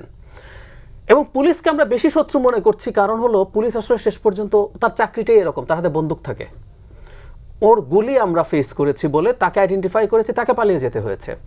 অথচ এই ক্ষমতায় থাকার জন্য ইকুয়ালিও মনে করি না, মোর রেসপন্সিবল শেখ হাসিনাকে ক্ষমতায় রাখার জন্য এই প্রশাসনের আমলারা। এই বাজে নোংরা নির্বাচনের নামে প্রহসনগুলো তাদের তত্ত্বাবধানে হয়েছে। প্রজেক্টগুলোর করাপশন হয়েছে, প্রজেক্টে পিডি কারা থাকে, তারা থাকেন প্রায় সব ক্ষেত্রে, অল্প কিছু ব্যতিক্রম ছাড়া সব কিছুর মধ্যে তারা আছেন। এবং একটা জিনিস একটু যোগ করি, তারা একবার রাস্তায় নামার কথা আসলো, তারা রাস্তায় নেমে আসলেন জনতার মঞ্চ করে। আচ্ছা, একবার তারা মনে করেছেন কর্তব্য, শেখ হাসিনার সময় তো নামেন নাই, কি সার্ভিস রুলের সমস্যা আছে, ভয় পেয়েছেন? এখন আপনার সাহস কেন হইলো? আপনি যে রাস্তায় নামলেন, কি কারণে আপনার এখন সাহস হলো? আপনি এখনো সার্ভিস রুল ভাঙছেন। তো আপনি এখনো সার্ভিস রুল ভাঙছেন। জি। কেন? তার সাহসটা কেন হলো? এই যে এই ঘটনাগুলো হলো, যদি তারা এই জায়গাগুলো নিয়ে 4 তারিখ মহাসমাবেশের ডাক দিয়েছে, সেটা যদি শেষ পর্যন্ত তারা আবার করেন, তাহলে যেটা দাঁড়াবে সেটা হচ্ছে দুটো নজির, আইদার সরকার নজির সৃষ্টি করবে, নাহলে ওনারা নজির সৃষ্টি করবেন। তারপর দেখবেন অনেকেই নেমে পড়বেন এবং এই সরকার একটা অ্যানার্কিতে পরিণত হবে, এবং এই অ্যানার্কিটা পরিকল্পিতভাবে তৈরি করতে চাইছেন। একটা কথা একটু যোগ করি, ওনারা যে সমাবেশ করেছিলেন ওখানে বলছেন দেশের সার্বভৌমত্বকে হুমকির মুখে ফেলার জন্য নাকি এসব পরামর্শ দেওয়া হচ্ছে। বাংলাদেশের সার্বভৌমত্ব, হক ভাইয়ের সাথে আমি শতভাগ একমত। আমরা স্বাধীন ছিলাম না, আমরা যে স্বাধীনতা বলি কেন জানেন? কারণ বাংলাদেশ আসলে কার্যত একটা কলোনি ছিল ভারতের। এই যে কলোনি হলো, এই যে সার্বভৌমত্ব নষ্ট হলো, শেখ হাসিনার ডান হাত বাম হাত যে কোনো সম্ভবত ডান হাতই হচ্ছেন তারা, তো সার্বভৌমত্ব তারা ডুবিয়েছেন। বরং সার্বভৌমত্ব এখন না, আমরা বরং চেষ্টা করছি আমরা যে সার্বভৌমত্ব পেয়েছি সেটাকে যাতে ঠিকঠাক রাখা যায়। লাস্ট বাক্য, এই সব কথার পরও তাদের যে কাজের জায়গা আছে, প্রয়োজন আছে, আমরা সেটা অস্বীকার করছি না, কিন্তু তার যে চৌহদ্দি আছে, যে পেরিমিটারের মধ্যে তার কাজ করতে হবে, তিনি ওই পেরিমিটারে থাকবেন। এবং প্রশাসনের চরিত্র কেমন হবে, প্রশাসনের প্রমোশন কার কী হবে, কর্তব্য কী হবে, কাকে কী দায়িত্ব দেব, এই সিদ্ধান্ত উনি নেবেন না, ফর গডস সেক। এই সিদ্ধান্ত জনগণ নেবে। জনগণ যার সিদ্ধান্ত নেবে, জনগণ বেতন দিয়ে তাকে সেই সিদ্ধান্তটা করাবে, উনি কাজটা করবেন। জি, আশরাফ কায়েস স্যার, শক্ত অবস্থানের কথা বলা হচ্ছিল। বিগত দিনে তো আসলে সত্যি ডক্টর জাহিদুর রহমান যেটি বললেন, এই বিষয়গুলো দেখিনি। কারণ তাহলে কি শেখ হাসিনা খুব শক্ত প্রশাসক ছিলেন? বর্তমানে যারা রয়েছেন তাদের কি দুর্বলতা আছে নাকি? দেখুন, শেখ হাসিনা শক্ত ছিলেন জনগণের উপরে, জি। মানুষের বাক স্বাধীনতার উপরে, ভোটাধিকার উপরে, কিন্তু উনি ওনার দলের উপরে ভর করে ক্ষমতায় ছিলেন না। বাংলাদেশ আওয়ামী লীগ 15 বছর শাসন করেনি, যেটা করেছে সেটা মাফিয়া লীগ। সেই মাফিয়া লীগে এই প্রশাসনের ক্যাডাররা ছিলেন, সামরিক বাহিনীর কর্মকর্তারা ছিলেন, ব্যবসায়ীরা ছিলেন, গণমাধ্যমের লোক ছিলেন, এরকম অনেকে ছিলেন, র্যাব পুলিশ তো ছিলেনই। কাজে একটা মাফিয়া লীগকে আমরা ক্ষমতা থেকে সরিয়েছি। এখন এই যে আপনি একটু আগে যে এই যে 7 সদস্যের কমিটি করা হয়েছে, 7 দিন পরে রিপোর্ট দিবে, আমার শুনে মনে হচ্ছিল শেখ হাসিনা ক্ষমতায়। কেননা ডক্টর ইউনূস সরকারের আচরণকে আমি শেখ হাসিনার আচরণ হিসাবেই দেখছি। উনি যখন নির্বাচন কমিশন গঠন করেন, সেই আইনে করেছেন যেটা শেখ হাসিনা করে গেছেন। শেখ হাসিনা পালিয়ে যেতে পারেন, তার আইন পালিয়ে যায় না। উনি যে দুর্নীতি দমন কমিশন গঠন করেছেন, সেটি শেখ হাসিনার পরিণত আইনে করেছেন। লজ্জা লাগে না গণ অভ্যুত্থানের পরবর্তী সরকারের এগুলো করতে? এর কারণ কি জানেন? এদের আসলে সেই ব্যক্তিত্ব নাই। আমরা যতই তাদেরকে বড় মাপের মানুষ বলি, ব্যক্তিত্বপূর্ণ ভাবতে চেষ্টা করি, শিক্ষিত রুচিবান ভাবতে চেষ্টা করি, শাসন করার অভিজ্ঞতা তাদের নেই। এবং বাংলাদেশের মতো একটা দুরূহ রাষ্ট্রকে এবং শেখ হাসিনার ফেলে যাওয়া একটি অকার্যকর রাষ্ট্রকে কি করে শাসন করতে হবে সেটি তারা শেখেননি। দেখুন, এই আমলাদেরকে আপনি নিয়ন্ত্রণ করতে না পারলে আপনি কোনোদিন গণতন্ত্র প্রতিষ্ঠা করতে পারবেন না। আমলারা গণতন্ত্রের সবচেয়ে বড় শত্রু। সামরিক এবং বেসামরিক আমলা, দুটি আমলার কথাই কিন্তু আমি জোর দিয়ে বলছি। এটিকে ভাগ করে আলাদা করবেন না। সামরিক বাহিনীতে কোনো সংস্কার আমরা এখনো দেখিনি। কি হয়েছে, কে কাকে পদোন্নতি দিয়েছেন, পদচ্যুত করেছেন, এগুলো তাদের নিজস্ব খেলা। সামরিক বাহিনীর সংস্কার করতে হবে সামরিক বাহিনীর বাইরের কাউকে দিয়ে। বেসামরিক প্রশাসনের সংস্কার করতে হবে, এটি আমরা দীর্ঘদিন বলে এসেছি, এই বেসামরিক প্রশাসনের বাইরের কাউকে দিয়ে। দেখুন, নিজেরা সংস্কার করলে ওটি কোনো সংস্কার হয় না। এটি বাংলাদেশের আমলারা আমাদেরকে এখন গান পয়েন্টে নিয়েছেন, চ্যালেঞ্জের মুখে রেখেছেন। তারা সবচেয়ে দুর্নীতিবাজ। তারা, আপনার মনে আছে ক্যানাডাতে সেকেন্ড হোম কারা করেছিলেন? রাজনীতিবিদরা করেছিলেন, ব্যবসায়ীরা করেছিলেন এবং আমলারা করেছিলেন। গত 15 বছরের দুর্নীতির সবচেয়ে বড় সুবিধাভোগী কিন্তু এই আমলারাই। এবং আপনি দেখবেন যে এই যে চুক্তিগুলো হয়েছে বিশেষ করে ভারতের সাথে, সেই চুক্তিগুলো গোপন রেখেছে কারা? কারা আমাদের সরকারগুলোকে জনবিচ্ছিন্ন করে ফেলে? কারা আমাদের সরকারগুলোকে জনবিরোধী সিদ্ধান্ত নিতে উদ্বুদ্ধ করে? কারা আমাদের জনগণকে ক্ষমতা কেন্দ্র থেকে দূরে সরিয়ে দেয়? এদের শাস্তির কিন্তু কোনো সীমা পরিসীমা নেই। এবং আপনি সেই সমস্ত শাস্তি যেন নিশ্চিত করতে না পারেন, ওই জন্য আপনাকে চোখ রাঙানো হচ্ছে।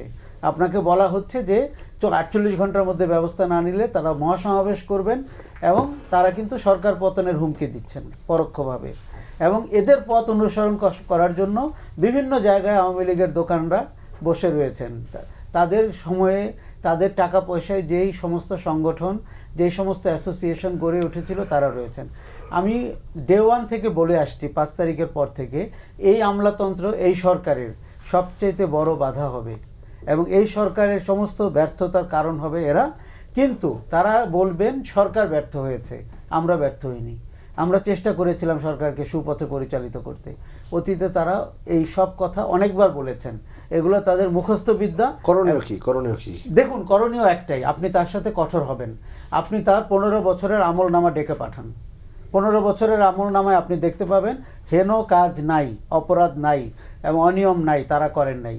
তারা ঘুষ নিয়েছেন, তারা দুর্নীতি করেছেন, তারা খারাপ নীতি প্রণয়ন করেছেন, তারা সরকারকে বিপথে পরিচালিত করেছেন, তারা জনগণের ভোটাধিকার থেকে জনগণকে বঞ্চিত করেছেন। আপনি দেখুন, একটা লক্ষ লক্ষ কর্মকর্তা লাগে, কর্মচারী লাগে একটি নির্বাচন করতে। আপনি 3টি নির্বাচনে আপনি হাজির করতে পেরেছেন কারা ছিলেন রিটার্নিং কর্মকর্তা, কারা ছিলেন এইসবের দায়িত্বে? তার কোনো শাস্তি আমরা দিয়েছি? আমরা একটা গুম খুনের শাস্তি জানি, ফৌজদারি অপরাধের শাস্তি জানি, নির্বাচন গুম করার শাস্তি কি? সেই অপরাধে কিন্তু শেখ হাসিনা অভিযুক্ত, ভারত অভিযুক্ত এবং এই আমলারা অভিযুক্ত। এবং যে সমস্ত সামরিক কর্মকর্তারা ওই পচা নির্বাচনগুলোতে দায়িত্ব পালন করেছিলেন যোগসাজশের ভিত্তিতে তারাও অভিযুক্ত, যেমন আইন শৃঙ্খলা বাহিনী অভিযুক্ত। এখন আপনি দেখুন সচিবালয়ের যে ঘটনাটা ঘটেছে, এটি বুঝতে 7 দিন লাগে না। এটি কমন সেন্স আলা যে কেউ বুঝতে পারছেন। আমরা 3 জন এখানে বসে বলতে পারছি 3টি জায়গায় আগুন লেগেছে, শর্ট সার্কিট একসাথে ঘটে। বিদ্যুৎ কি এভাবে নিয়ন্ত্রিত হয় বা ইলেকট্রনিক যন্ত্রপাতি কি এভাবে কাজ করে? করে না। কেন আপনি 7 দিনের জন্য করেছেন? 7 দিন মানে বুঝতে পেরেছেন? 7 দিন মানে হচ্ছে এটি ধামাচাপা দাও। 7 দিন মানে আপনি যারা নাশকতাটি করেছেন তাদেরকে দিয়ে কমিটি গঠন করেছেন। এখন সেই কমিটি আপনাকে কি রিপোর্ট দিবে যে আমরা এই কাজটি করেছি? তার মানে হচ্ছে যে এটি আইওয়াশ, এটি অক্ষমতা প্রকাশ করে একটি সরকারের যে সাহস থাকার কথা, কঠোরতা থাকার কথা, সেটি হয়নি। এবং মনে রাখবেন কার সাথে আপনি এই কৌশল অবলম্বন করছেন, সবচেয়ে চতুর শ্রেণীর পেশাজীবীদের ব্যাপারে। এদের মতো এরা 200 বছরের শাসন থেকে শিখেছে কি করে ডিভাইড অ্যান্ড রুল করতে হয়, কি করে রাজনীতিবিদদের ভয় দেখাতে হয়।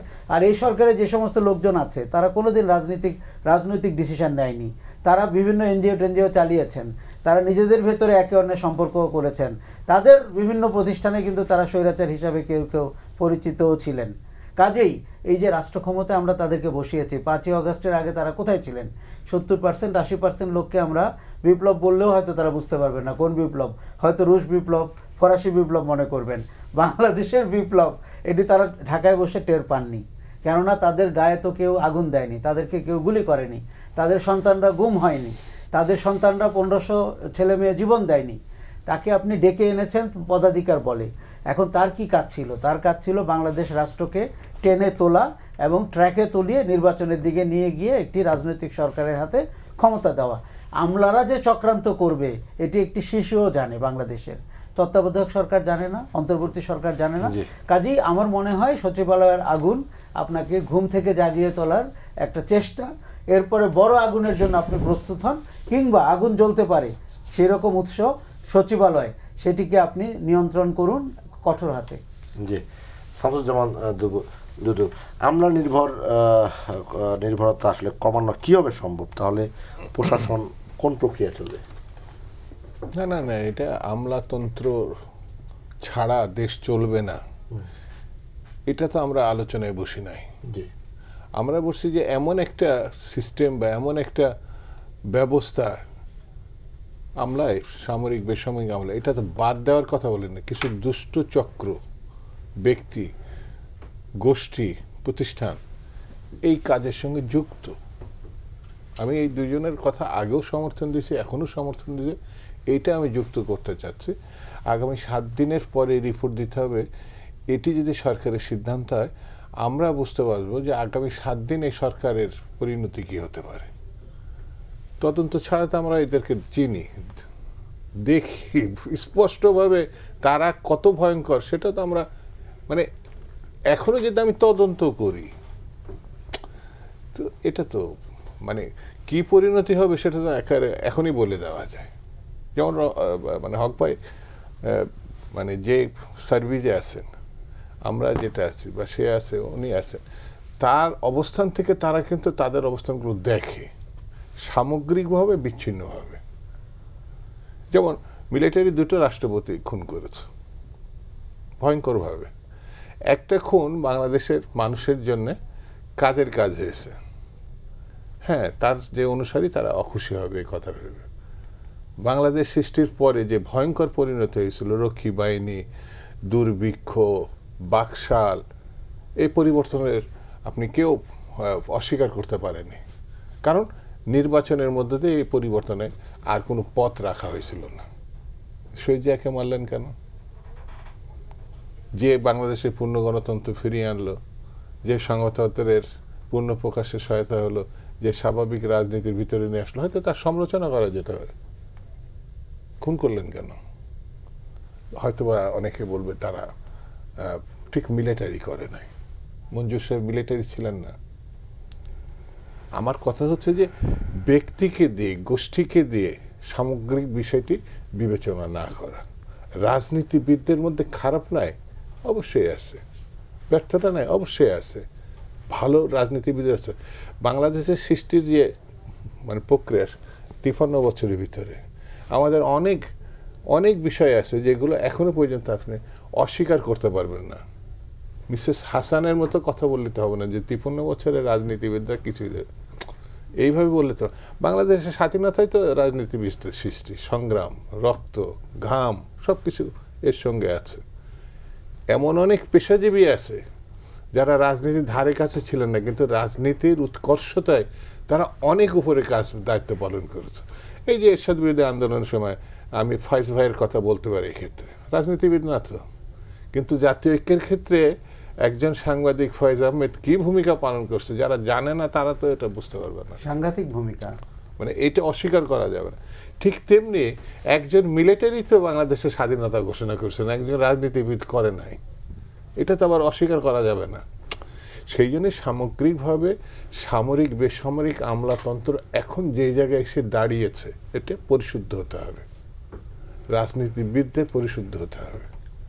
এই সুযোগটা যদি 24-এর গণঅভ্যুত্থান বিপ্লব যেভাবে ব্যাখ্যা করেন এখনো হাতছাড়া করে ফেলে, তাহলে সামনের সময়ে আমাদের জন্য ভালো কিছু অপেক্ষা করছে না, এটা এবারে বলে দেওয়া যায়। তারও ওই যে 3 দিনে 7 দিন আবার উনি আশরাফ খুব ভালো বলছে।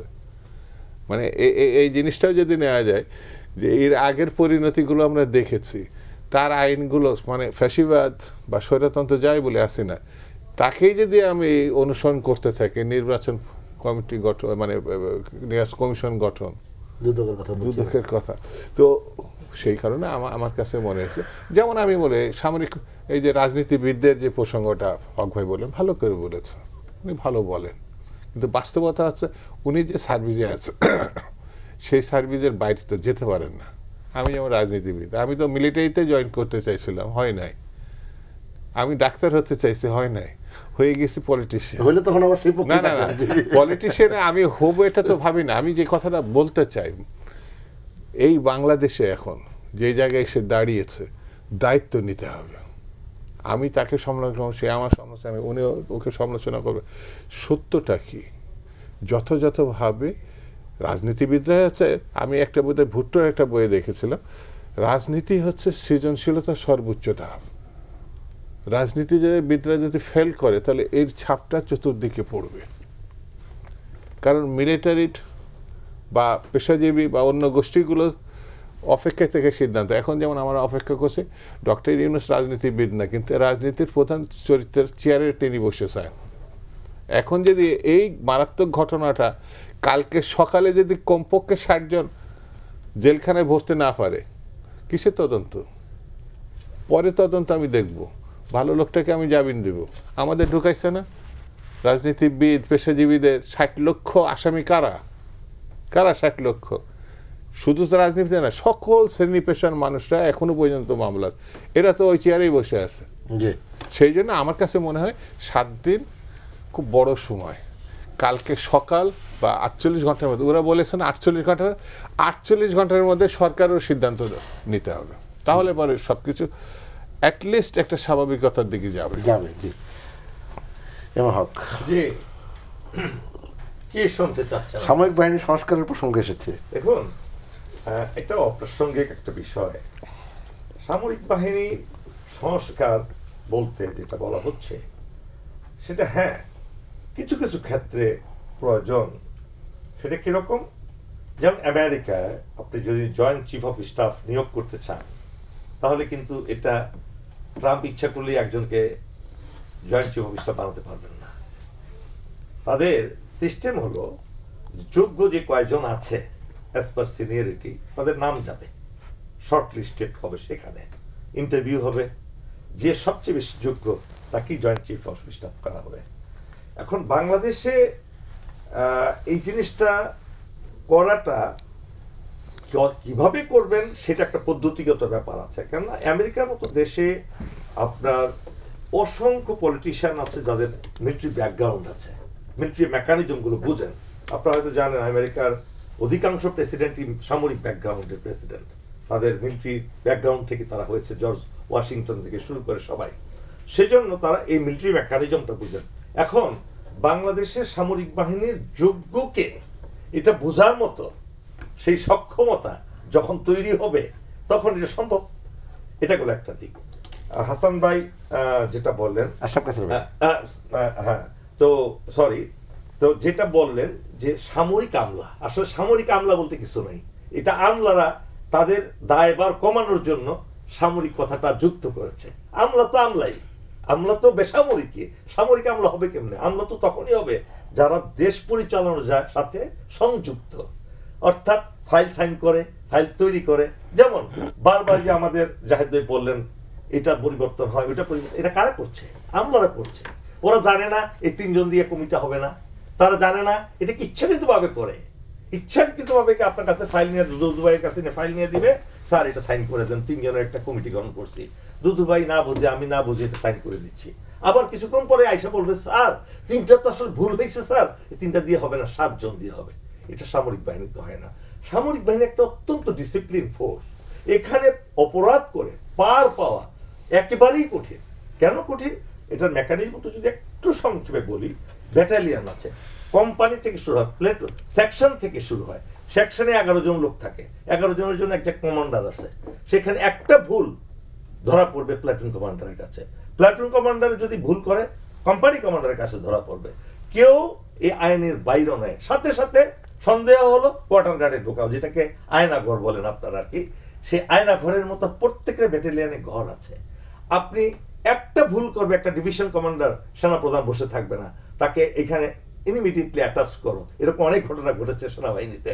আপনারা জানেন 11 ডিবের জিওসিকে অ্যাটাচ করা হয়েছিল এই 20th। হক ভাই, আমি একটা একটু প্রশ্ন করতে চাই। যেমন সেনাবাহিনীর সাম্প্রতিক সময়ে একটা জায়গায় খুব অভিযোগ আছে, সেটা হলো তাদেরকে যখন র্যাবে আনা হয়েছে, এখানে যে প্রচুর মানবাধিকার লঙ্ঘন, এই গুম, এক্সট্রা জুডিশিয়াল কিলিং এর সাথে তাদেরকে সিরিয়াসলি পুরো র্যাব জড়িত এবং এর মধ্যে তারাও জড়িত। তো সামরিক বাহিনী তাদের বিরুদ্ধে কি ব্যবস্থা নিয়েছে? ওনারা তো ফিরে যান এক সময়, ওনারা সবসময় বাহিনীতে ফিরে যান। উত্তরটা দিচ্ছি। জি, এই যে তারেক সিদ্দিকী কিন্তু আপনার তাকে কিন্তু মিলিটারির লোক বলতে পারবেন না। সে ওই লেভেলে গিয়েছে কি হিসেবে? শেখ হাসিনার আত্মীয় হিসেবে, তাই নয় কি? তার বোনের বিয়াই না কি হয়, যাই হোক, এটাই তার পরিচয়। সেখানে গিয়ে আমি আজকে এগুলো তদন্ত হচ্ছে, কিন্তু আপনারা মনে করবেন যে তদন্ত হচ্ছে না, আরবির অনেক কিছু প্রকাশ করা হয় না। সে ব্যক্তিগতভাবে ঢাকার বিভিন্ন সম্পদ দখল করার জন্য, আপনি কর্নেল শহীদ খানের নাম মনে আছে? Colonel Shahid Khan, he was employed, he was dismissed from the service, you know. সে বিএনপির আমলে এই বিডিআরের দুর্নীতির কারণে, ব্যাপকভাবে দুর্নীতির কারণে তার বিরুদ্ধে 42টা অভিযোগ আনা হয়, এবং সেই অভিযোগের কারণে সুষ্ঠু তদন্তের মাধ্যমে তাকে চাকরি থেকে 3 বছরের জেলও দেওয়া হয়ে থাকে, এবং তাকে ডিসমিস করা হয়, জেল না দিয়ে ডিসমিস করা হয়, জরিমানা করা হয়। সেই লোকটাকে এই আওয়ামী লীগ, এই কি জানি বলে সিদ্দিকী, তারেক সিদ্দিকী, তাকে ফিরিয়ে এনে তাকে র্যাঙ্ক দেওয়া হয়, চাকরিতে ফিরিয়ে এনে লেফটেন্যান্টের র্যাঙ্ক কর্নেল বানানো হয়, ইউনিফর্ম পরে ছবি তোলানো হয়, তাকে ঢাকা শহরের বিভিন্ন জায়গা দখল করার জন্য সে নিয়োগ করে। ঠিক একইভাবে র্যাবের অনেক অযোগ্য অফিসার, যারা মেজর থেকে লেফটেন্যান্ট কর্নেল হওয়ার যোগ্য নয়, লেফটেন্যান্ট কর্নেল থেকে কর্নেল হওয়া তো দূরের কথা, তাদেরকে সে জেনারেল বানিয়েছে। তারেক সিদ্দিকী নিজের আওতা, নিজের শক্তিতে হাসিনাকে দিয়ে সাইন করে সেনাপ্রধানের অজ্ঞাতে এগুলো বানানো হয়েছে। এখন এই ধরনের কাজগুলো যেটা জোরপূর্বক হয়েছে সামরিক বাহিনীতে, সামরিক বাহিনী জড়িত নয় এটার সাথে, সামরিক বাহিনী আইনে সেটা বলে না, এবং এই আইন অবজ্ঞা করে সামরিক বাহিনী চলতেও পারবে না। কিন্তু স্ট্রিক্ট ডিসিপ্লিন মেনে না চললে পৃথিবীর কোনো সেনাবাহিনী টিকে থাকে না। তো সুতরাং যে ভুলগুলো ভাই, হয়েছে সেগুলো আমি শেষ করছি, এই ভুলগুলোকে সংশোধন করার জন্য বর্তমান সেনা প্রধান কিন্তু উনি অনেক কাজ করছেন, আমি যতটুকু জানি ভিতরে ভিতরে কাজ করা হচ্ছে, তদন্ত হচ্ছে, জি, জি। তাদের বিরুদ্ধে আপনাকে ব্যবস্থা একটা নেওয়া। ছোট্ট প্রশ্ন করি। জি বলেন। কোনো আপনি অসুবিধা তো সামরিক বাহিনীর কমান্ডিং এর কৌশলটা বললেন যে কিভাবে কে কাকে রিপোর্ট করে, জি। করাপশনের ব্যাপারটা কে কাকে রিপোর্ট করে সামরিক বাহিনী? দেখেন, সামরিক বাহিনীতে করাপশন করাটা খুবই কঠিন। কোন জায়গায় হয় করাপশনটা, এটা বলে ডিজিডিপি ডিফেন্স পারচেজ যেখানে হয় সেখানে এখন বন্ধ হয়ে গেছে সেটা। এই 15 বছর চলেছিল। 15-16 বছরে পুরো সরাসরি তত্ত্বাবধানে, পলিটিক্যাল তত্ত্বাবধানে এই চুরিগুলো হচ্ছে। না, সেনা এখন প্রধানের সামরিক দ্বারা বাহিনীর কিচ্ছু ছিল না। পারচেজ যদি সামরিক বাহিনীর বিষয় না হয়ে জি। তারেক সিদ্দিকীর বিষয় হয়, এটা কি মানুষ মানবে? দেখেন, এমন একটা পরিস্থিতি সৃষ্টি করলে আপনি সামরিক বাহিনীর সেনাপ্রধানের করার কিছু থাকে না। আপনি হ্যাঁ যদি বলেন যে থাকে না, আমি যদি সেই জায়গায় হতাম, আমি হাসিনার সামনে গিয়ে দাঁড়ায় যেতাম, আমি তো স্যার বলতাম না। আমি একটা আমি একটা শেষ করে নিই। না, আমি আমি বলতাম যে আপনি আমাকে এই নির্দেশ দিচ্ছেন, আমার কমান্ড যদি আপনি ই করেন, চেইন অফ কমান্ড যদি ব্রেক করেন, দেন আই ক্যান। আরেকটা জিনিস হচ্ছে আমলা ব্যাপারটা আমি- শুধুমাত্র বেসামরিক আমলার জন্য প্রযোজ্য এমন না। আমি রাজনীতি বিজ্ঞান পড়েছিলাম, তো যেমন আপনি আর্মিতে ছিলেন, সেই রকম হচ্ছে ব্যুরোক্রেসি হচ্ছে ব্যাপারটা, সেটা মিলিটারি ব্যুরোক্রেসিও হতে পারে, সিভিল মার্শালও যখন না না মার্শালও না, এটা মার্শালও ছাড়াই। হক ভাই, আপনি দেশ পরিচালনার সাথে সামরিক সামরিক বাহিনীর বাহিনী বিন্দুমাত্র সম্পর্ক নেই। পরিচালনার ব্যাপারে ওই ব্যুরোক্রেসি শব্দটি স্বীকৃত শব্দ। না, স্বীকৃত শব্দ, বাট এই মুহূর্তে বাংলাদেশে এবং বিগত আচ্ছা, জাহেদ তো র্যাবের কথা বলছিল, আমি এবার আলাদা করে ডিজিএফআই এর বলবো। কথা বলছিলাম। আলাদা করে বলবো। ডিজিএফআই তো সামরিক ডিজিএফআই বাহিনী। ইজ নট আর্মি অর্গানাইজেশন, এটা সরাসরি প্রধানমন্ত্রী তত্ত্বাবধানে সরকারের প্রধানমন্ত্রী নিয়ন্ত্রণের একটা এনএসআই। তার প্রধান তো একজন আর্মি। হ্যাঁ, প্রধান তো আর্মি। থাক আর্মি, সে তো চাকর হয়ে যায় তখন, তার বসের চাকর হয়ে যায়।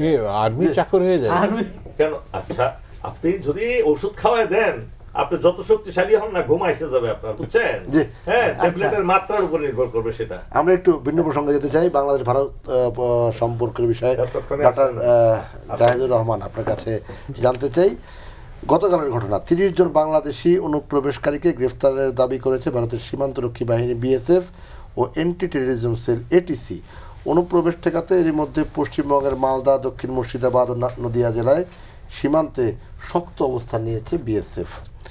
এই যে বলা হচ্ছিল যে বাংলাদেশ থেকে পালিয়ে যাচ্ছে, এখন কিন্তু তারা ধরছে, অবৈধভাবে যারা যাচ্ছে তাদেরকে আটক করছে।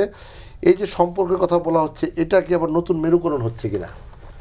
খুব একটা না, সম্প্রতি একটা ঘটনা দিয়ে একটু আগে থেকে, এই ঘটনার আগে থেকে শুরু করি। শেখ হাসিনাকে ফেরত চাওয়া, আমরা যদি রিসেন্ট গ্লোবাল মিডিয়াও দেখি, এটা খুব বড় নিউজ হয়েছে সব জায়গায়। আমরা আমাদের অভ্যন্তরীণ ইস্যুতে ব্যস্ত আছি বলে এটা হয়তো অনেকে খুব বেশি খেয়াল করিনি। ভারতের মিডিয়া তো বটেই, প্রচুর আলোচনা, ওদের টক শো আমি অনেকগুলো চ্যানেলে দেখলাম তারা কি বলার চেষ্টা করছে, এবং তাদের চোখ কপালে উঠেছে আমাদের এত স্পর্ধা। আমরা যেমন আমাদেরকে নিয়ে বলছি, ঠিক একইভাবে যে আমাদের এত বড় সাহস হয়ে গেল যে আমরা শেখ হাসিনাকে ফেরত চাইছি। কেন বলছি কথাটা? ডক্টর ইউনূস অক্টোবরের 30 তারিখটা আমার মনে আছে, আমি খুঁজে দেখলাম তাই মনে আছে। ব্রিটেনের ফিনান্সিয়াল টাইমসকে বলছেন শেখ হাসিনাকে তার সাজা হওয়ার আগে চাওয়া হবে না, এবং কারণও উনি খোলামেলা বলেছেন যে ভারতের সাথে কূটনৈতিক উত্তেজনা উনি আর বাড়াতে চান না। শেখ হাসিনার কনভিকশন এমনি, আমরা কিন্তু তার ওয়ারেন্টের পর উনি যখন আসেননি, মিড নভেম্বরে লাস্ট ডেট ছিল, তখনই কিন্তু আমরা তাকে চাইতে পারতাম যে উনি আমার এখানে আসেননি, সো আমাকে তাকে গ্রেফতার করতে হবে, আমরা কিন্তু চাইনি। কিন্তু সরকারের স্ট্যান্স পরিবর্তন হলো। ইন্ডিয়াও ধরে নিয়েছিল যে ইন্ডিয়া সরকার বিব্রতকর পরিস্থিতিতে ফেলবে না, কিন্তু হয়েছে কি, ওই যে বাড়া, আপনি যদি শক্ত না হন, বাড়তে থাকে। ইন্ডিয়ার বাড়ছিল, এবং অবশ্যই শেখ হাসিনা যা করছিল তাতে তাদের সাপোর্ট ছিল। বিক্রম মিস্ত্রি যখন এসছে শেখ হাসিনার কথা বলা নিয়ে, এবং খেয়াল করুন ধাপে ধাপে বাড়ছে। প্রথম উনি কল রেকর্ড করিয়ে ছাড়তেন, তারপর উনি ঘোষণা দিচ্ছিলেন, পোস্টারিং হচ্ছিল, লন্ডনে হয়েছে, ফ্লোরিডাতে হয়েছে, নিউ ইয়র্কে হয়েছে, প্রধানমন্ত্রী শেখ হাসিনা বক্তৃতা করবেন, এবং এক ধরনের সমাবেশে উনি ফোনে বক্তৃতা করছেন। এর পরের ধাপে হয়তো ভিডিও কল আসতো, এগুলো শুরু হতো। সো উনি যখন এই কাজ করলেন, সরকার রাইটলি, আমি খুবই পছন্দ করেছি তাদের স্টেপটা, এবার তাকে ফেরত চাইলেন, এবং এই ফেরত চাওয়াটা নিশ্চিতভাবে ইন্ডিয়ার উপরে চাপ তৈরি করেছে। কারণ গ্লোবালি এই আলাপ আছে, শেখ হাসিনাকে ভারত যতই, জামাই আদর শব্দটা বলতে যাচ্ছিলাম, এখানে হয়তো খাটবে না, যাই হোক, যতই আদর যত্নে রাখুক না কেন, পৃথিবী তো খুব ভালো মতো জানে যে শেখ হাসিনা কি করেছেন। বিশেষ করে পশ্চিমা বিশ্ব দীর্ঘদিন থেকে তার মানবাধিকার লঙ্ঘন ইন অল অ্যাসপেক্টস এবং এটা কম বলা হয়, তার ক্রাইম অ্যাগেনস্ট হিউম্যানিটি নিয়ে কনসার্ন। সুতরাং বাংলাদেশ তাকে ফেরত চাইছে, এটা ভারতের ওপরে চাপ তৈরি করছে। এই চাপটা আসলে তারা আবার পছন্দও করছে না, তারা হয়তো এক্সপেক্ট করেনি, বিশেষ করে তাদের পররাষ্ট্র সচিব বাংলাদেশ ঘুরে যাওয়ার পর তারা ভেবেছিল। কিন্তু ওই যে ওই কারণ উনি দায় এড়াচ্ছেন, উনি বলছেন আমরা তো কোনো ব্যবস্থা করে দিচ্ছি না, উনি ওনার পার্সোনাল ডিভাইস ব্যবহার করে করছেন, এগুলো বলছেন। মোদ্দা কথাটা হচ্ছে ভারত যদি শর্ত দিয়ে যে আপনার ফোন কলও এভাবে আগে যেত সেভাবে যাবে না, ওনাকে থামতে হবে আসলে। কিন্তু ডক্টর ইউনূস আমাদের প্রধান উপদেষ্টা স্পষ্টভাবে বলেছেন তাকেই আসলে চ্যালেঞ্জ করছে। পিটিআইকে বলেছিলেন তাকে চাওয়ার আগ পর্যন্ত তাকে তার মুখ বন্ধ রাখতে হবে, আমাদের মনে আছে না, ওনাকে চুপ থাকতে হবে। কিন্তু উনি আসলে ওই চ্যালেঞ্জটাই করছেন। ফলে আমি মনে করি এই ব্যাপারটায় ভারতের দিক থেকে শেখ হাসিনার চুপ থাকা নিয়ে, শেখ হাসিনা কিন্তু চুপ রাখতে হবে। কেন রাখতে হবে সেটা বলি। এটা একটা বেনিফিট আছে, উনি কথা বললা কিন্তু ভালো, খারাপ না। উনি যত কথা বলবেন ওনার মতো বিভৎস মানুষের স্মৃতি আমাদের ফেরত আসবে, আমাদের যে ট্রমা আছে এই ট্রমাটা জাগ্রত থাকবে, আমরা ইউনিফাইড থাকবো। শেখ হাসিনা দেখবেন কথা বললে আমরা আবার সবাই একত্র হই। ভারত অনেক বেশি ঝামেলা করলে, কিছুদিন আগে করলাম, আমরা আবার একত্র হয়ে গেছি। কিন্তু আমার বন্ধ করা কেন উচিত, সেটা হচ্ছে টু গিভ আ মেসেজ যে এই সরকার ভারতকে এই পরিমাণ চাপ দেওয়া লেভারেজ রাখে যে তারা শেখ হাসিনাকে বন্ধ করেছে। এটা কিন্তু সরকার এক ধরনের শক্তির প্রমাণ। এবং শেখ হাসিনা যে ফলোয়াররা বাংলাদেশে বসে তককে তককে আছেন যে তাদের নেত্রী আসবেন এবং দেখে নেবেন, চট করে ঢুকে দেখে নেবেন, কথাটা উনি কয়েকটা কলে উনি বলেছেন, নাম ধরে ধরে উনি তালিকা করতে বলছেন, সবার বাড়িতে আগুন দিতে বলছেন, এসব বলছেন। তাদেরও আসলে কনফিডেন্স নষ্ট হবে। সুতরাং এটা দরকার ছিল। তো এখন নতুন একটা ডাইমেনশন আসলে ওই কারণে তৈরি হয়েছে, এবং এই যে সীমান্তে যেটা এবং একজনকে হত্যাও করা হয়েছে, এগুলো একটা পাল্টা তাদের দিক থেকে আমি মনে করি। সো এই উত্তেজনাটা আবার চলবে, তবে দিনের শেষে উত্তেজনা আসলে এর একটু বাড়বে, মাঝে একটু কমবে। কিন্তু ব্যবসা এবং অন্যান্য যে ওয়ার্কিং রিলেশনশিপ, এটা আসলে ভারত তার স্বার্থেই করবে। ভারতে অলরেডি যথেষ্ট অস্থিরতা শুরু হয়েছে, তাদের ব্যবসায়ীরা শোরগোল শুরু করেছেন, তারা এটা ডিএসকালেট করে করবেন। কিন্তু তাদের কিছু এই ধরনের রেটরিক, মৌখিক কথা, মৌখিক বকাঝকা তার অভ্যন্তরীণ রাজনীতির স্বার্থে চলবে। আশরাফ কায়সার, স্যার এই যে যেটি সবশেষ বললেন ডক্টর জাহিদুর রহমান, বাণিজ্য, জি, এমনিতেই অসম বাণিজ্যর কথা বলা হচ্ছিল গত 15 বছর।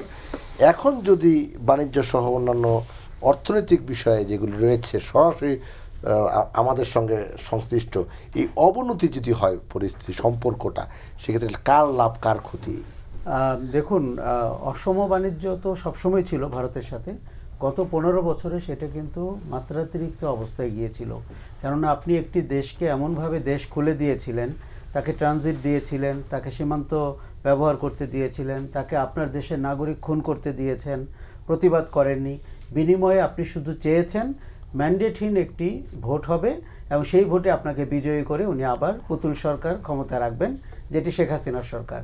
এই গত সরকারটি তার বৈধতার বিনিময়ে বাংলাদেশ রাষ্ট্রকে, আমাদের স্বার্থকে বিক্রি করে গেছেন। দেখুন, রাজনীতিতে এই ভারতের কাছে দেশ বিক্রি আমরা অনেক আগের থেকে শুনি। শেখ হাসিনার হাতে দেখলাম কি করে দেশ বিক্রি করা যায়। এবার বলি, ভারত কিন্তু আমাদের অ্যাক্ট অফ ওয়ার করেছেন। এটি ভারতের সাথে বলতে আমাদের কারো কারো বুক কাঁপে যে যুদ্ধ শুরু হয়ে গেল কিনা। আপনি যখন হাই কমিশন অ্যাটাক করতে দেন নাগরিকদেরকে, অথবা ডেপুটি হাই কমিশন অ্যাটাক করতে দেন, ভিয়েনা কনভেনশন অনুযায়ী it's an act of war. কাজেই ভারত যুদ্ধ ঘোষণা করেছে। আর আগের দিনের মতো ট্যাঙ্ক সোলজাররা ঝাঁপিয়ে পড়ছে ব্যাপারটি তা হবে না। তিনি প্রোপাগান্ডার যুদ্ধ শুরু করেছেন, মিডিয়াতে যুদ্ধ শুরু করেছেন, আমাদের গণহত্যাকারীকে আশ্রয় দিয়ে একটি যুদ্ধের উস্কানি দিচ্ছেন। আপনি যে সীমান্তে অবৈধ অনুপ্রবেশকারী ধরছিলেন, 450 লোককে ভারত মানে আনঅফিশিয়ালি ট্রাভেল পাস দিয়েছে আওয়ামী লীগের সমর্থকদের। যারা পার্কে বাদাম খাচ্ছিলেন, যারা নিউ মার্কেট এলাকায় ঘুরছিলেন, তারা এখন ভারত হয়ে বিভিন্ন দেশে যাওয়ার চেষ্টা করছেন। এটি ভারত করেছেন, শেখ হাসিনাকেও দিয়েছেন। কাজে আমাদের দেশের একটি পলাতক স্বৈরাচারী সরকারকে বা তার চেলাচামুন্ডাদেরকে আপনি যখন ট্রাভেল পাস দেন, আপনি কি করলেন? আপনি আরেকটি গণতান্ত্রিক সভরেন কান্ট্রির এগেনস্টে অ্যাকশন নিলেন, অবস্থান নিলেন। এখন আপনি ট্রেডের জায়গায় আসেন। শোনেন, বাংলাদেশ হচ্ছে ভারতের 5ম রেমিটেন্স কান্ট্রি। এটা আমরা ভুলে গেলে হবে না, টপ 5-এর একটি কান্ট্রি। কাজেই ভারতের সেই রেমিটেন্স বাধাগ্রস্ত হতে পারে, এটি একটি দুশ্চিন্তা। বাংলাদেশ ভারতের অন্যতম বড় ট্রেড পার্টনার। এই যে চাল, ডাল, আটা, ময়দা, সুজি, জ্বালানি তেল, এগুলো যে আপনি কিনছেন, পাচ্ছেন বাংলাদেশে, এটি ভারতের একটি বড় ব্যাপার। বাংলাদেশের লোক অলমোস্ট $5 বিলিয়ন খরচ করে তাদের মেডিকেল পারপাসে, তার সিংহভাগ যায় ভারতে। আর জাহিদ যেটি বলছিলেন, পশ্চিমবঙ্গে দোকানপাট কিন্তু বন্ধ, নিউ মার্কেট এলাকা কিন্তু শুনশান, হোটেল রেস্তোরাঁ কিন্তু ফাঁকা। কাজেই ভারতকে বুঝতে হবে ইকোনমিক প্রেশারটা কোন জায়গায় তার উপরে পড়ছে। দেখুন, বড় দেশ, বড় অর্থনীতির দেশ, তার মধ্যে তার যে রাজনৈতিক অবস্থান, ভারত নিজেও চিন্তিত গত 3টি নির্বাচনে তারা কি করেছেন। কাজেই আমরা সুজাতা সিংকে কিন্তু ভুলে যাইনি, তাকে আবার আমন্ত্রণ জানাতে হবে যে আপনি এসে জেনারেল এরশাদকে কি বললেন, কেন উনি সিএমএইচে চলে গেলেন আপনার সাথে দেখা হওয়ার পরই, কেন ওই নির্বাচনে জাতীয় পার্টি অংশ নিল এবং কখনো সরকার কখনো বিরোধী দল হয়ে গেল, আর ওই অদ্ভুত লোকটা সরকারের বিশেষ উপদেষ্টা হয়ে গেলেন, তাই তো? এরকম করে ভুটান, নেপালেও ইন্ডিয়া কিন্তু তার রোল প্লে করেছেন এবং কোথাও কোথাও হাত পুড়িয়েছে, শ্রীলঙ্কা, মালদ্বীপে তো বটেই। কাজে আপনি যদি ট্রেডের সম্পর্কে, অর্থনীতির সম্পর্কে দেখেন, আমি বলবো দুদেশের একসাথে থাকার যথেষ্ট যৌক্তিক কারণ রয়েছে। এখন বাংলাদেশ কিন্তু কোনো উস্কানি দেয়নি, বাংলাদেশ চেয়েছে এই সহাবস্থান ধরে রাখতে। দেখুন, আপনি যদি সব ডিম একটা বাস্কেটে রাখেন, সেই বাস্কেট যদি ভেঙে পড়ে যায়, এখন ডিম যে রেখেছে এটি তো তার ক্ষতি বা তার সিদ্ধান্ত ছিল। আমরা মনে করি ট্রেডের জায়গায় আবার ফেরত যাওয়া উচিত, আমরা ভিসা প্রসেস আবার শুরু করতে চাই। তবে একটি কথা মনে রাখতে হবে, বড় কোনো রাজনৈতিক দলও যদি ক্ষমতায় যেতে চাইলে ইন্ডিয়ার সাথে নেগোসিয়েশন করে যেতে চায়, মনে রাখবেন এই দেশের লোক কিন্তু স্ট্যান্ড নিতে শিখেছে, সেই ভুল কিন্তু করা যাবে না। আমাদের অনেকের মাথায় ওই ভূত চেপে আছে যে ক্ষমতায় যেতে হলে ভারতের সাথে নেগোসিয়েশন করতে হবে, ক্ষমতায় যেতে হলে বাংলাদেশের জনগণের সাথে নেগোসিয়েশন করতে হবে। বিজ্ঞ রাজনীতিবিদ শামসুজ্জামান দুদু আমাদের সঙ্গে আছেন, তার কাছ থেকে জানবো আসলে ক্ষমতায় যাওয়ার নিয়ামক আসলে কি। মানুষের ভালোবাসা, দেশপ্রেম, একে সরাসরি দেশের সামগ্রিক মানে বিবেচনায় স্বাধীনতার একটা ছোঁয়া থাকতে হবে, সিদ্ধান্ত থাকতে হবে, ভাবনা থাকতে হবে। এর বাইরে আপনি থাকতে পারবেন, যেমন গত 15 বছর ধরে শেখ হাসিনা ছিলেন, কত রাজ্যের কর্তা হিসাবে থাকতে পারবেন, স্বাধীন দেশের প্রধানমন্ত্রী হিসাবে এটা থাকা সম্ভব না। এটা যখন মানে কোনো রাজনৈতিক দল মানে সত্যিকারের ক্ষমতা যেতে চাবে, অনেকগুলো বাধার মুখোমুখি হতে পারবে, যেটা আশরাফ কায়দা অত্যন্ত সুন্দরভাবে ব্যাখ্যা করেছে। ভারতের সঙ্গে আমাদের দ্বিপাক্ষিক এবং সম্মানজনক সমমর্যাদার ভিত্তিতে যদি সম্পর্ক নির্ধারণ করা সম্ভব হয়, এটি তারা সহজে নিতে চাবে না। কারণ একটা বড় বিগ ব্রাদার সুলভ, বড় ভাই সুলভ, এটা বাংলাদেশ স্বাধীন হওয়ার পরেই হয়েছে এমন কিন্তু না। এটা 47-এর এই দেশের এই ভূখণ্ডের মানুষগুলো কিন্তু তাদের সঙ্গে ছিল। অর্থাৎ কলকাতা কিন্তু এই পূর্ব বাংলার কাঁচামালের উপরে যে জমিদারি বা সামগ্রিক অর্থনীতি, তার জিনিসটা কিন্তু কলকাতা নির্মাণেই ব্যয় করা হয়েছে। শিক্ষা, সংস্কৃতি, মানে এই পূর্ব বাংলার যেটাকে বলা হয়, এটাই তো খেটে খাওয়া মানুষের জায়গা ছিল, কৃষির জায়গা ছিল। তো এটি তারা জানে বলে এই জায়গাটা ধরে রাখতে চাইছে। কিন্তু 47-এর সময় দেখা গেছে যে এই ছাপটা আমার নিজের বিশ্লেষণে যে অনেক দূর যেতে পারে। অর্থাৎ বেঙ্গল ইন্ডিয়া কন্ট্রোল করতে পারে, শাসন করতে পারে, যে কারণে মুসলিম এবং হিন্দুর যে বিভাজন, রাজনৈতিক বিবেচনা, সেটিকে কাশ্মীর বা গান্ধী এটা খুব সহজে মেনে নিয়েছেন। অর্থাৎ সুভাষচন্দ্র বসু কিন্তু কংগ্রেসের প্রেসিডেন্ট হয়েও থাকতে পারেননি। এই রাজনৈতিক বিশ্লেষণটা কিন্তু ভারত বিভক্তির একটি ঘটনা বটে। ব্রাহ্মণ্যবাদ বলতে যেটা বোঝায় ওদের মানে হিন্দু তত্ত্বের মধ্যে, যেটা এখন বিজেপির গ্রহণ করছে, কথায় কথায় এখানে যে মানে হিন্দুদের প্রসঙ্গটা যে কাজ করছে, কিন্তু জমিদাররা গেছিল 47-এর পরে। সাধারণ মানুষ মানে হিন্দু বা অন্য ধর্মাবলম্বীরা এই দেশেই ছিল, এখনো আছে। এদেরকে ওখানে সব সাজায় গুজায় রাখছে, হিন্দু গেলে পরে মানে ফ্ল্যাট পেয়ে যাবে, চাকরি পেয়ে যাবে, বা এটা ঘটনা। আমার কাছে যেটা এখন এই দেশে সবচেয়ে বড় জিনিস মনে হয় যে এই রাজনৈতিক দুর্বৃত্তায়ন বা অর্থনৈতিক দুর্বৃত্তায়নের বাইরে না বেরিয়ে আসলে, এটাকে আপনাকে চ্যালেঞ্জ হিসাবে যদি কেউ না নিতে পারে, তাহলে পরে এখানে সুষ্ঠু কোনো ধারা গড়ে ওঠা খুব সম্ভাবনা, জি খুব কঠিন হবে। জি এম এ হক, ভারত বাংলাদেশ সম্পর্ক নিয়ে আলোচনা করছিলাম। সীমান্ত হত্যা, অভিন্ন পানি বন্টন চুক্তি, এ বিষয় নিয়ে আপনার বক্তব্য জানতে চাই। একই সঙ্গে সম্পর্ক অবনতি হলে চীন এবং পাকিস্তানের সঙ্গে সম্পর্ক কি জোরদারের কোনো সম্ভাবনা দেখছেন কিনা? দেখুন, আজকে এই আলোচনা গভীর রাত, এখন মধ্যরাত পার হয়ে গেছি আমরা। এই সময় আল্লাহর ফেরেশতারা ঘুরতে থাকে পৃথিবীতে। বাংলাদেশ রব্বুল আলামিন এমন একটা দেশ তৈরি করে দিয়েছেন যে দেশের গুরুত্ব সারা বিশ্বের কাছে অত্যন্ত বেশি। এমন একটা ভূ রাজনৈতিক অবস্থান, এই দেশের লোকেশনটার জন্য ইন্ডিয়া কিংবা ভারত নামক দেশ এই দেশের পদতলে পড়ে থাকবে আজীবন। সেটা কিভাবে? সেটা একটা প্রক্রিয়ায় হতে পারে। সেটা হলো বাংলাদেশের মানুষ যেমন ঐক্যবদ্ধ হয়ে যায় এক সময় যে বিপদে পড়লে, বাংলাদেশের পলিটিশিয়ানরা, তারা দেশপ্রেমিক পলিটিশিয়ান, তারা যদি ঐক্যবদ্ধ হতেন যেমন ইন্ডিয়ায় হয়। দেখেন, যখন দেশের স্বার্থ আসে তখন কিন্তু রাহুল গান্ধী আর মোদির মধ্যে পার্থক্য থাকে না, তারা এক হয়ে যায়। কিন্তু বাংলাদেশে হলো কি, দলীয় স্বার্থের কারণে, ক্ষুদ্র স্বার্থের কারণে তারা ঐক্যবদ্ধ হতে পারে না। এইটা তো বাস্তবতা। বাংলাদেশে বর্তমান পরিস্থিতিতে দুটো রাজনৈতিক দল সবচেয়ে শক্তিশালী, একটা হলো বিএনপি আর একটা হলো জামাত। এই দুটো দল, আমি বাকি দলকেও নিয়ে বলবো, তারা যখন দেশের স্বার্থে ঐক্যবদ্ধ হতে পারে, তখনই যদি পারে, তাহলে এই দেশের দিকে ইন্ডিয়া কখন মুখ তুলে তাকাতে পারবে না। এবং যদি তাকায়, আমরা তাদের সাথে সমস্ত সম্পর্ক যদি বিচ্ছিন্ন করে দেই, আমাদের বন্ধু অসংখ্য হবে। আজকে পাকিস্তানের সাথে আপনি যোগাযোগ বন্ধ করতে বললেন। Pakistan can become the best friend of Bangladesh. China, তুরস্ক, ইরান, এই সমস্ত দেশগুলোর সাথে শক্তিশালী সম্পর্ক গড়ে তোলা ছাড়া বাংলাদেশের বিকল্প কিছু নাই। কারণ ইন্ডিয়া আমাদেরকে কিছু দিতে পারবে না।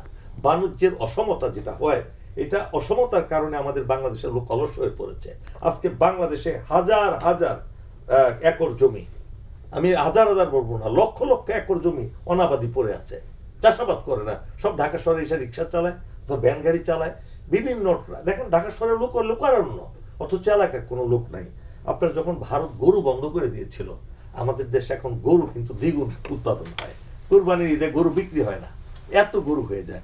ঠিক আপনার তাদের সাথে আমদানি পেঁয়াজ, রসুন, আদা, চিনি এগুলো বন্ধ করে দেন, বাংলাদেশে এগুলো অটোমেটিক উৎপন্ন হবে এবং মিল কলকারখানা আবার সুন্দর করে চালু হবে, আমরা স্বয়ং সম্পূর্ণ হব।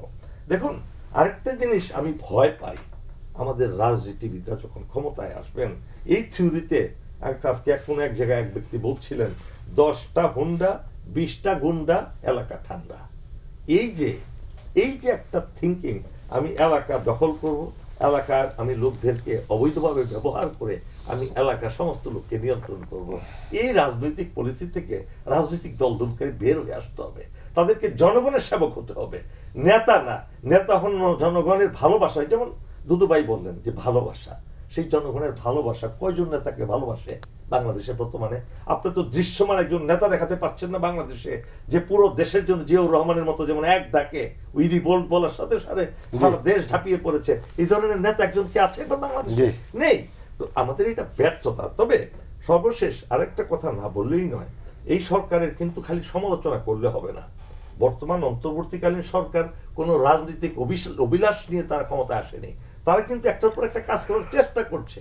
তাদের অক্ষমতা থাকতে পারে, দুর্বলতা থাকতে পারে।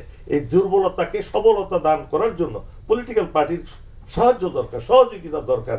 সেটা আমি কিন্তু লক্ষণীয় পর্যায়ে আমি দেখি না। আরেকটা জিনিস, বিডিআর এর যে কমিশন হয়েছে, বিডিআর আসবো একবার শেষ করবো বিডিআর দিয়ে। জি, অনুষ্ঠান শেষ পর্যায়ে খুবই সংক্ষেপে, নির্বাচন না সংস্কার, নির্বাচনের রোডম্যাপ স্পষ্ট কেন নয়, রাজনীতিবিদরা কেন নাখোশ? আমি নাখোশ বলে মনে করি না, মোটামুটি একটা রোডম্যাপ আসলে হয়ে গেছে। কারণ প্রধান উপদেষ্টা যখন বলছেন খুব বেশি সংস্কার না করা হলে, নির্বাচন যদি বেসিক সংস্কার করি তাহলে 25-এর মধ্যে হয়ে যাবে, আর অল্প কিছু সংস্কার যদি যোগ হয় 26-এর মাঝামাঝি। দুদু ভাইয়ের দল এই ব্যাপারে একটু ফাইট করছেন, তারা এখন অস্পষ্ট বলছেন। আমি এটাকে এক ধরনের পলিটিক্যাল রেটরিক মনে করি, আমি ওনার সামনেই বলছি। কারণ তারা চাইছেন, তারা যখন তাদের অন্যান্য শরিকদের সাথে বসছেন, তারা নির্বাচন 25-এর পর যাতে না যায়। তাতে আমি বুঝি যে তারা সরকারের উপর একটা কন্টিনিউয়াস চাপ রাখতে চাইছেন। এটা তাদের মানে রাজনৈতিক কৌশল, এটা নিয়ে সমস্যার কিছু নাই। রাজনৈতিক দলগুলো যা যা বলবে সব কিছু আপনি খুব সিরিয়াসলি দিতে হবে না। যেমন ধরুন ছাত্ররা, বিশেষ করে নাগরিক কমিটি বলছে এখন তারা শেখ হাসিনা এবং তার দোসরদের বিচার শেষ হওয়ার আগে কোনো নির্বাচন না। মানে এটা তো অনেক বছরের প্রশ্ন। এখন ওরা কি আসলেই বিচার চাইছেন? বিচার আমরা সবাই চাই, কিন্তু এটা আগে নির্বাচন করা যাবে না।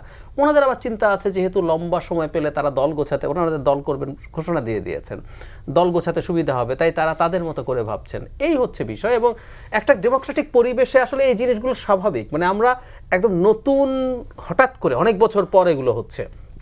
মানে গণতন্ত্র মানে কি? গণতন্ত্র মানে হচ্ছে দ্বিমত হওয়া, গণতন্ত্র মানে হচ্ছে প্রত্যেকের ইন্টারেস্টের কথা বলা। কিন্তু আমি বিশ্বাস করি, সিরিয়াসলি বিশ্বাস করি, কমিশনগুলো যখন রিপোর্ট দিবে, তারপর প্রধান উপদেষ্টা আরেকটা কমিশন তৈরি করেছেন আমাদের 6টা কমিশনের চিফদেরকে নিয়ে, ঐক্যমত্য কমিশন, যেটা উনি চেয়ার করবেন।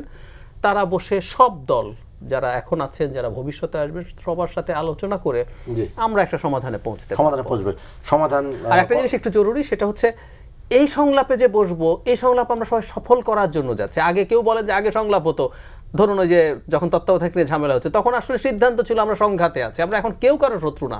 শেখ হাসিনার বাইরে আমরা সবাই আসলে একই লড়াই করেছি। স্যার দেখুন, গণতান্ত্রিক প্র্যাকটিস যদি থাকতো, এই সিচুয়েশনটা কিন্তু কোনো ইউনিক সিচুয়েশন না। 15 বছর আমরা কথা বলতে পারিনি, ভোট দিতে পারিনি, রাজনীতি করতে পারিনি, বিরোধিতা করতে পারিনি, কিছুই করতে পারিনি, ঝগড়াও করতে পারিনি, এবং আমাদেরকে ওই কথা বলার জন্য গুম করে ফেলা হয়েছে, তাই তো? এখন আপনি যেই ঘটনাটি দেখছেন, আমি প্রথমত বলে রাখি, সরকার প্রধান যেমন, তত্ত্বাবধায়কের প্রধান যেমন করে বলেছেন যে 1.5 বছর কিংবা 1 বছরের মধ্যে নির্বাচন হতে পারে, আমি কিন্তু মনে করি এটি সবচেয়ে কম সময়ের মধ্যে উনি নির্বাচনের প্রতিশ্রুতি দিয়েছেন। এবং আমাদের এখন সব রাজনৈতিক দলকে মনে রাখতে হবে কার কত দাবি রয়েছে, কার কত উচ্চাশা ছিল, কার কত উইশ লিস্ট লম্বা, ওই প্রতিযোগিতায় না গিয়ে কে কত বেশি অন্যের সাথে একমত হতে পারি সেই প্রতিযোগিতায় যেতে হবে। আমাদের প্রত্যেককে মনে রাখতে হবে 5ই অগাস্টের আগে আমরা কেমন ছিলাম। আমরা মনে রাখতে হবে রাজনীতিবিদরা রাজনীতি করে, আন্দোলন করে কতটা সফল হয়েছিলেন। এই কথা যেমন আমি বলি, আবার এই কথাও বলি 15 বছরের পাঠাতন না হলে আপনার 36 দিনের গণ অভ্যুত্থান হয় না। কাজে একে অন্যের সাথে অঙ্গাঙ্গিভাবে যুক্ত। আমাদের এখন আমি কোনো রকমের ভিন্নতা দেখছি না, দূরত্ব দেখছি না। আমি মনে করি রোড ম্যাপ আমাদের হয়ে গেছে।